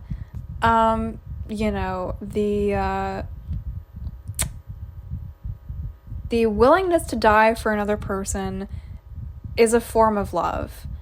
And I want to question that for a second, because are you really willing to die for them? Or is it just what you would have done anyway? When you're in that position of living with somebody and understanding somebody to a degree that nobody else can, that is a form of love. But the willingness to die part, is it yourself who wants that, or is it your pure collective removal of your individualism, of your personhood that I mentioned? Because the army strips you of that. You are not yourself. You are there to serve your fellow soldiers, your country. You're not there to serve yourself. All of your selflessness is gone. It's thrown out the window. You would rather sacrifice your life for the guy next to you than to save yourself, because that's what you're primed to do. That's what you're there for.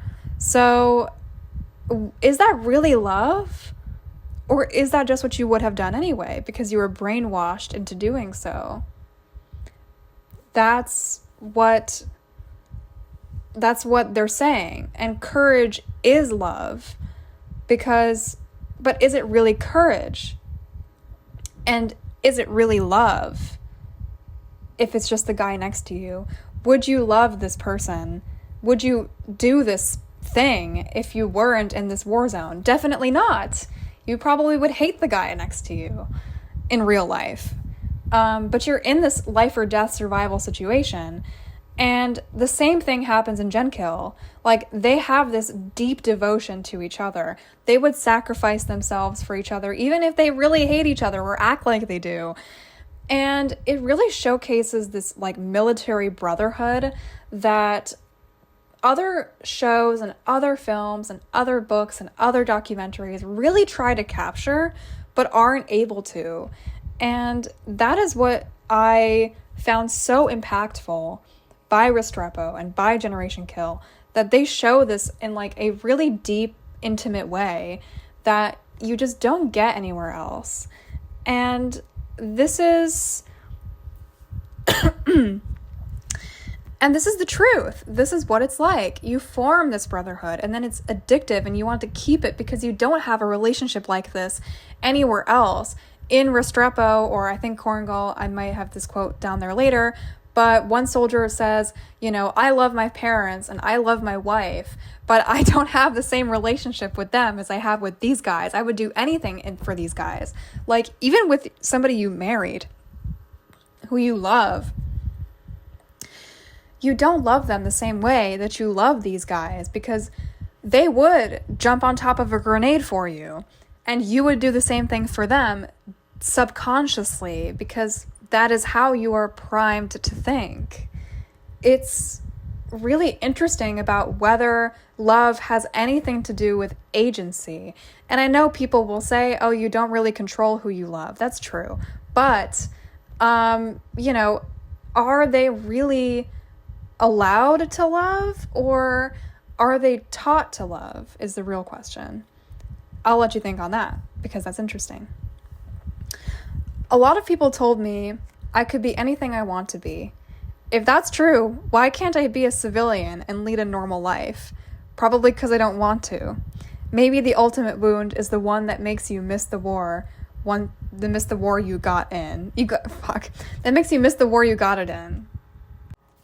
That's the problem when they come home, I thought. Not necessarily that they come back traumatized, which some do, but that they miss it. Missing something as horrible as war is deeply confusing, not just to the men themselves, but to their wives, their families, their friends.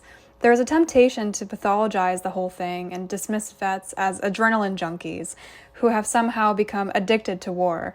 But adrenaline is only part of the problem. The thing that existed at Restrepo, but was virtually impossible to find back home, wasn't so much as combat as brotherhood. It has to do with the rather profound decision to put the welfare of the group above your personal welfare.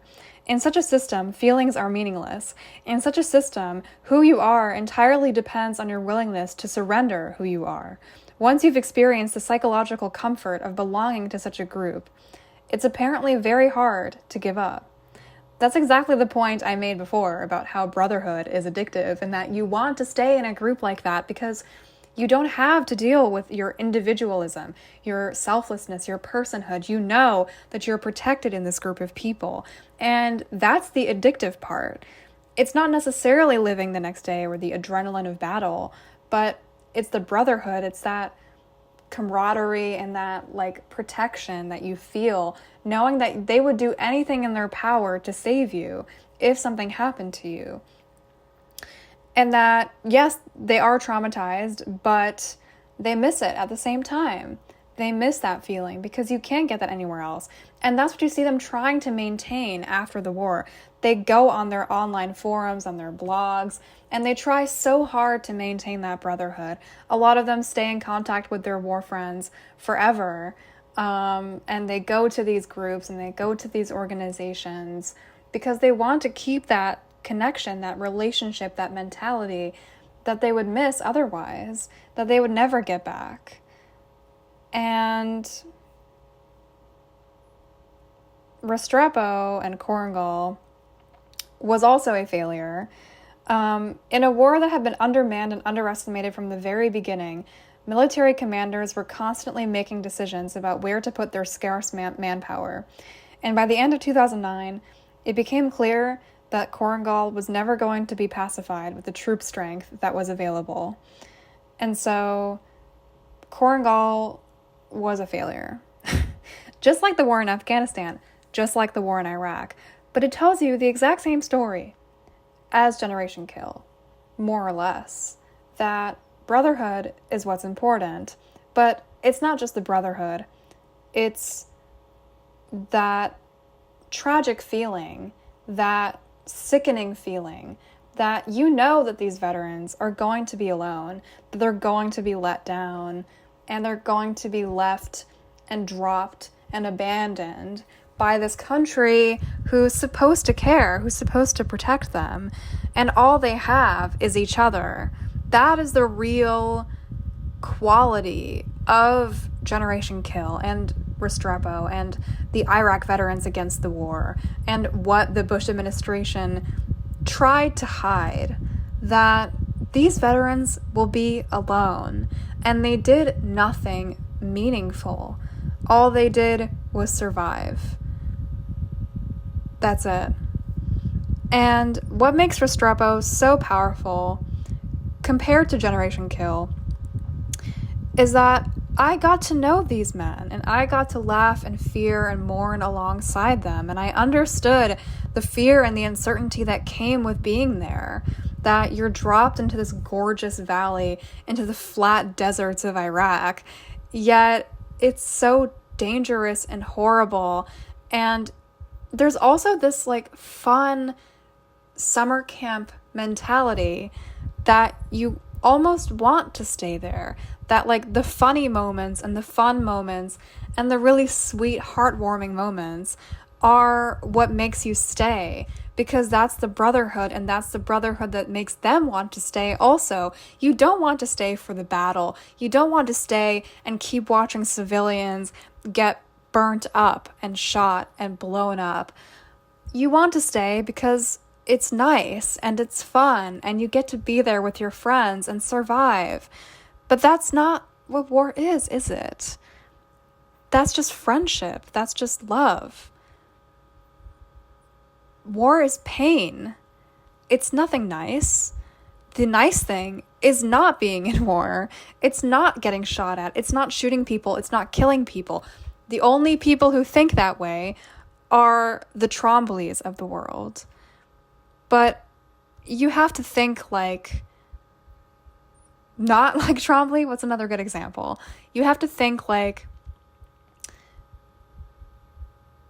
the Brad Colbert or the Nate Fick of the world or the Ray Persons of the world. That, why is this happening? I care about my friends. I care about my men. I care about surviving. And you have to care about Doc Restrepo. And I mourned his death. And they named this horrible place, this terrible outpost, after him, out of respect, out of love. And at the end, they said that the place ended up not being so bad because his name was attached to it, and it made them remember him and think of him. And while the place was so bad and they had each other, they were able to remember somebody who should not have died in the first place. And that is exactly why Restrepo is so important, and why watching these things and learning these stories from the veterans who were there, who saw these things and all these different perspectives, you would never think that this is what society can do, what humanity can do. And we know that humanity is capable of evil, and we know that humanity is capable of good just as much as they are capable of evil. And Restrepo and Korengal and Generation Kill and learning about the politics, it tells you exactly what humanity is capable of doing on all sides. It's brutal, it's mean, it's harsh, it's rough, it's loving, it's fun, it's comforting. All of the good and the bad are exactly where you would expect it to be. And it's really jarring, and it's really heartfelt, and it's really emotional, and it makes you feel so many different things that I genuinely cannot describe to you until you have experienced it yourself. And there are so many things that was said in Restrepo and Korengal, a lot of quotes, and I won't get into all of them, but George Bush called the Korengal Valley the ugliest place on earth, and that they never really told their families what was going on then. They just lied to them and said everything was fine. And that reminded me a lot of the blog posts that I read that said, hey, everything's okay, the weather's fine, I'm bored, there was an IED attack, but nothing happened. That made me feel like, there was a lot of things that they were hiding, that, they didn't want their family and friends to know how bad it really was over there. And so, another thing, the majority of us didn't really feel like it should be called Outpost Restrepo or OP Restrepo. It was just a shitty place. It just didn't resemble the type of person that he was. And that is true. They only named it after him to remember him, and it did work. They remembered him, but it didn't deserve to be called OP Restrepo. It was just a placeholder. It was just a mark on a map in a dark, desolate, beautiful, dangerous place. And it didn't represent Restrepo as a person, but it was meant to commemorate him. In a scene in Restrepo, you have a soldier talking to another soldier on a walkie-talkie about his ranch back home, and he describes it as a bunch of land that we kill stuff on. And the other man says, yeah, it's kind of like this. And he said, yeah, but we're not hunting animals, we're killing people. Sorry, we're hunting people.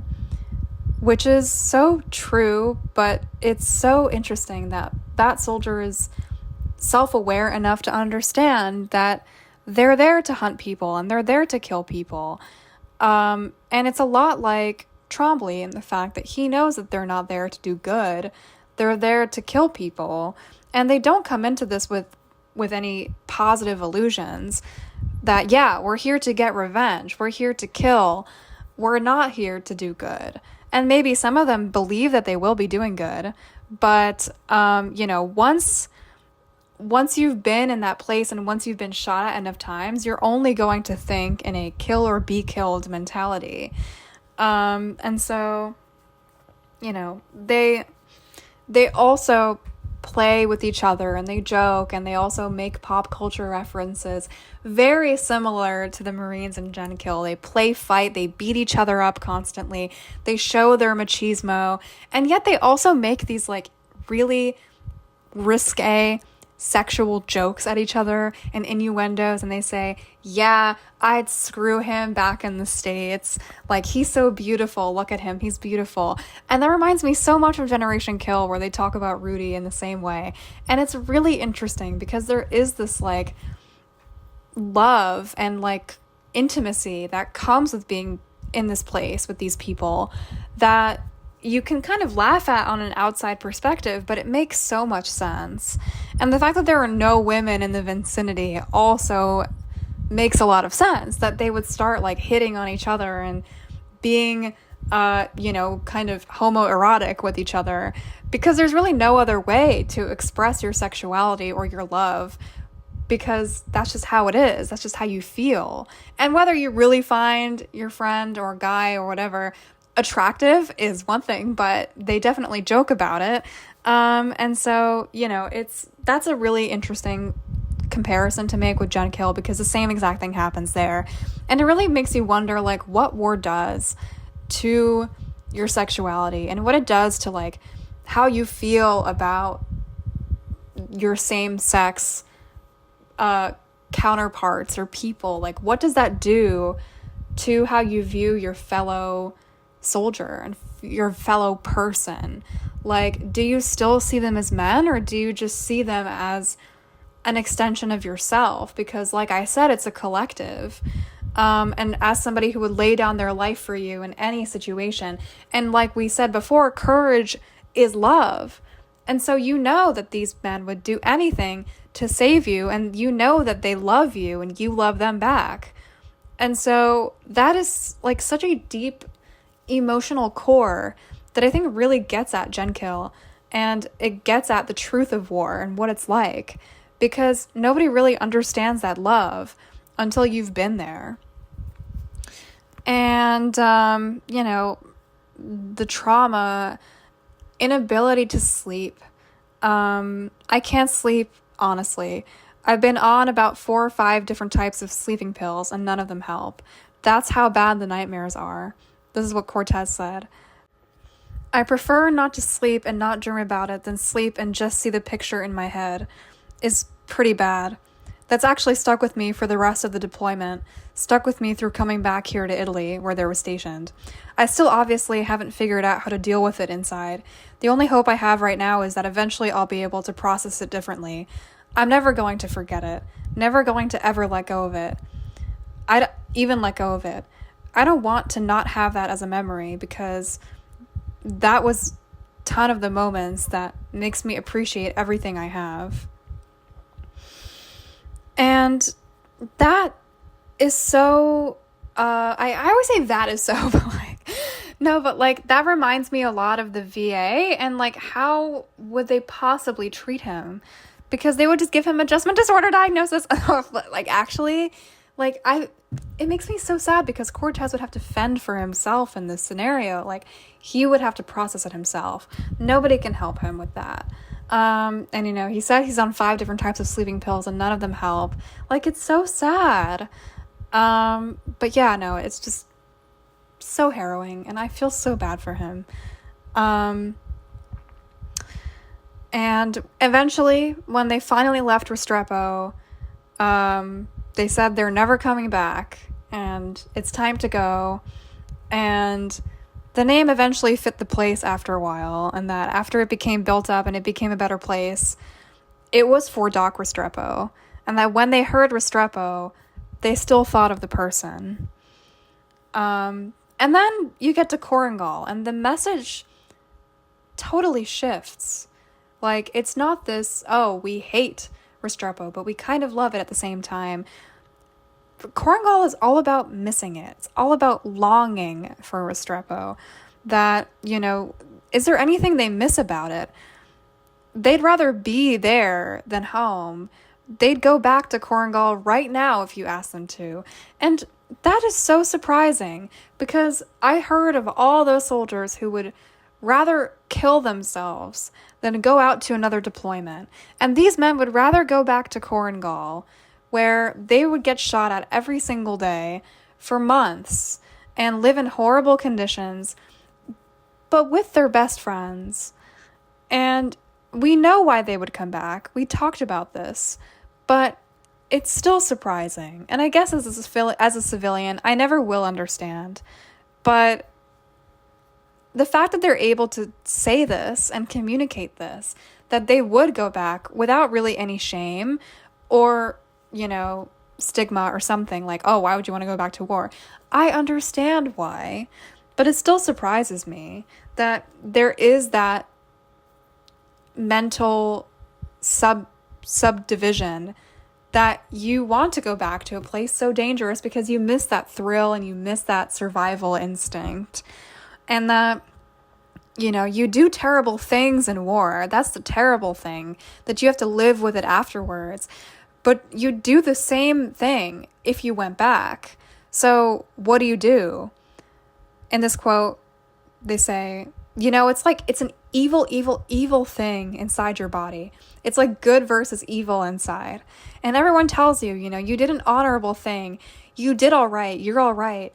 You did what you have to do. And I just hate that comment, did what you have to do. Because I didn't have to do any of it. And that's what the fucking thing is. That's the hardest thing to deal with. I didn't have to do shit. I didn't have to go into the army. I didn't have to become airborne infantry. I didn't have to do any of that. But I did, And that comment, you did what you have to do, just drives me insane. Because is that what God's going to say? You did what you have to do.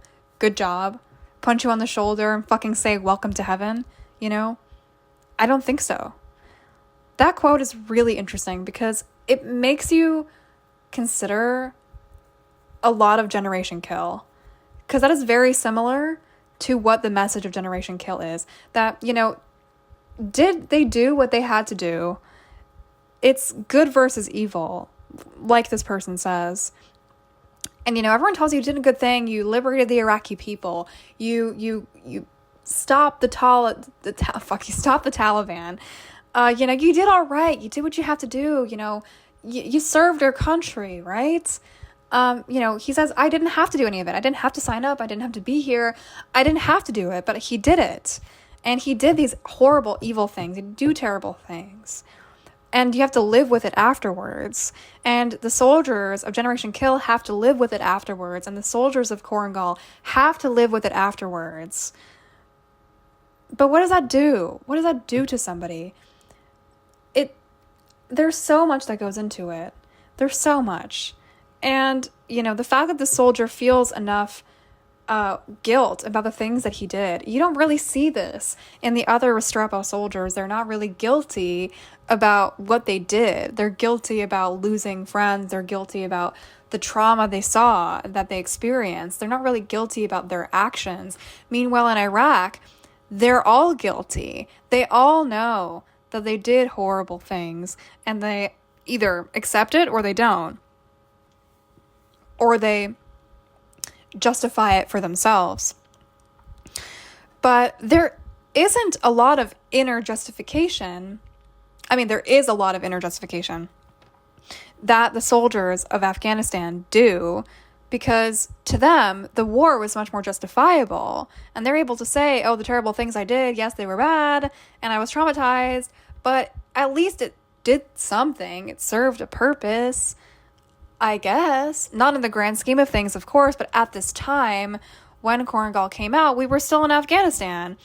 And, in 2014, we were mostly pulled out of Iraq, but the war in Afghanistan was still going to happen for, another couple years. We didn't pull out of Afghanistan until 2021, 4 years ago.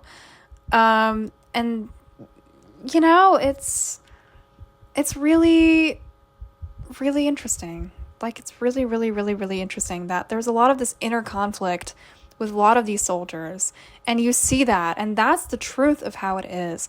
Not every soldier loves combat. Not every soldier hates combat either. And not every soldier feels guilty for their actions in war. Of course, there are people who are there for the power trip, for the authority, and we see that here and there, especially in Gen Kill with the generals and with Encino Man and with Captain America. They love that authority and that power trip, even if they're incompetent, and everybody knows they're incompetent and they hate the incompetent. It doesn't really change anything. And, you know, the incompetent willing to lead, I forget what Nate said. The incompetent leading the unwilling to do the unnecessary. And, you know, like I said, a lot of the Generation Kill vets were also Afghanistan vets. And it makes a lot of sense that you already go into the war with this disillusioned feeling. But the thing about Afghanistan is that initially that was the good war. That was the justifiable war. We know for a fact that Iraq was a lie, a complete lie. But was Afghanistan a lie? I wouldn't go as far as to say that, but it was definitely useless in the broad scheme of things. And Restrepo and Korengal shows you this small little picture into the big picture, which is what I mentioned at the beginning. But just like Generation Kill. And it really makes me think that, you know, it's, you know, 15 months is different than 4 weeks, but the connection is still there. And it makes me wonder if that's really what matters. The time and the connection and the love and the destruction of your individualism that the war and the military does. Maybe that is the truth. And maybe they'll never get that in any other place ever again. So they're forced to stay, and they're forced to live in this fantasy world of, you know, maybe there will be another war someday. And there are people who watch this media and they think, wow, that sounds so nice. But I think what they're really missing, or what they really want, is that love and that camaraderie that only comes with being in a place like that.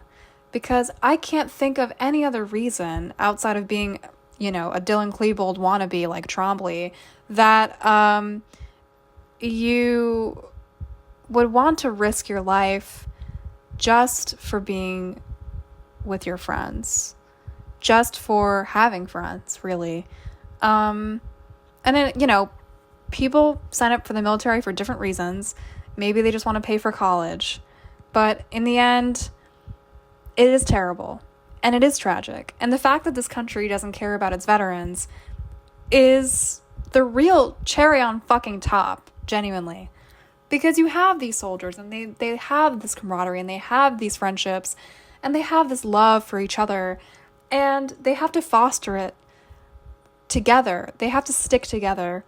And that is exactly what the Iraq Veterans Against the War website tells you, and what the war in Afghanistan shows you, and what Generation Kill shows you, and the lies of the Bush administration, and the, like, incompetency of these politicians, and this complete disregard by the government and society to give a shit about these people and these disposable children. It's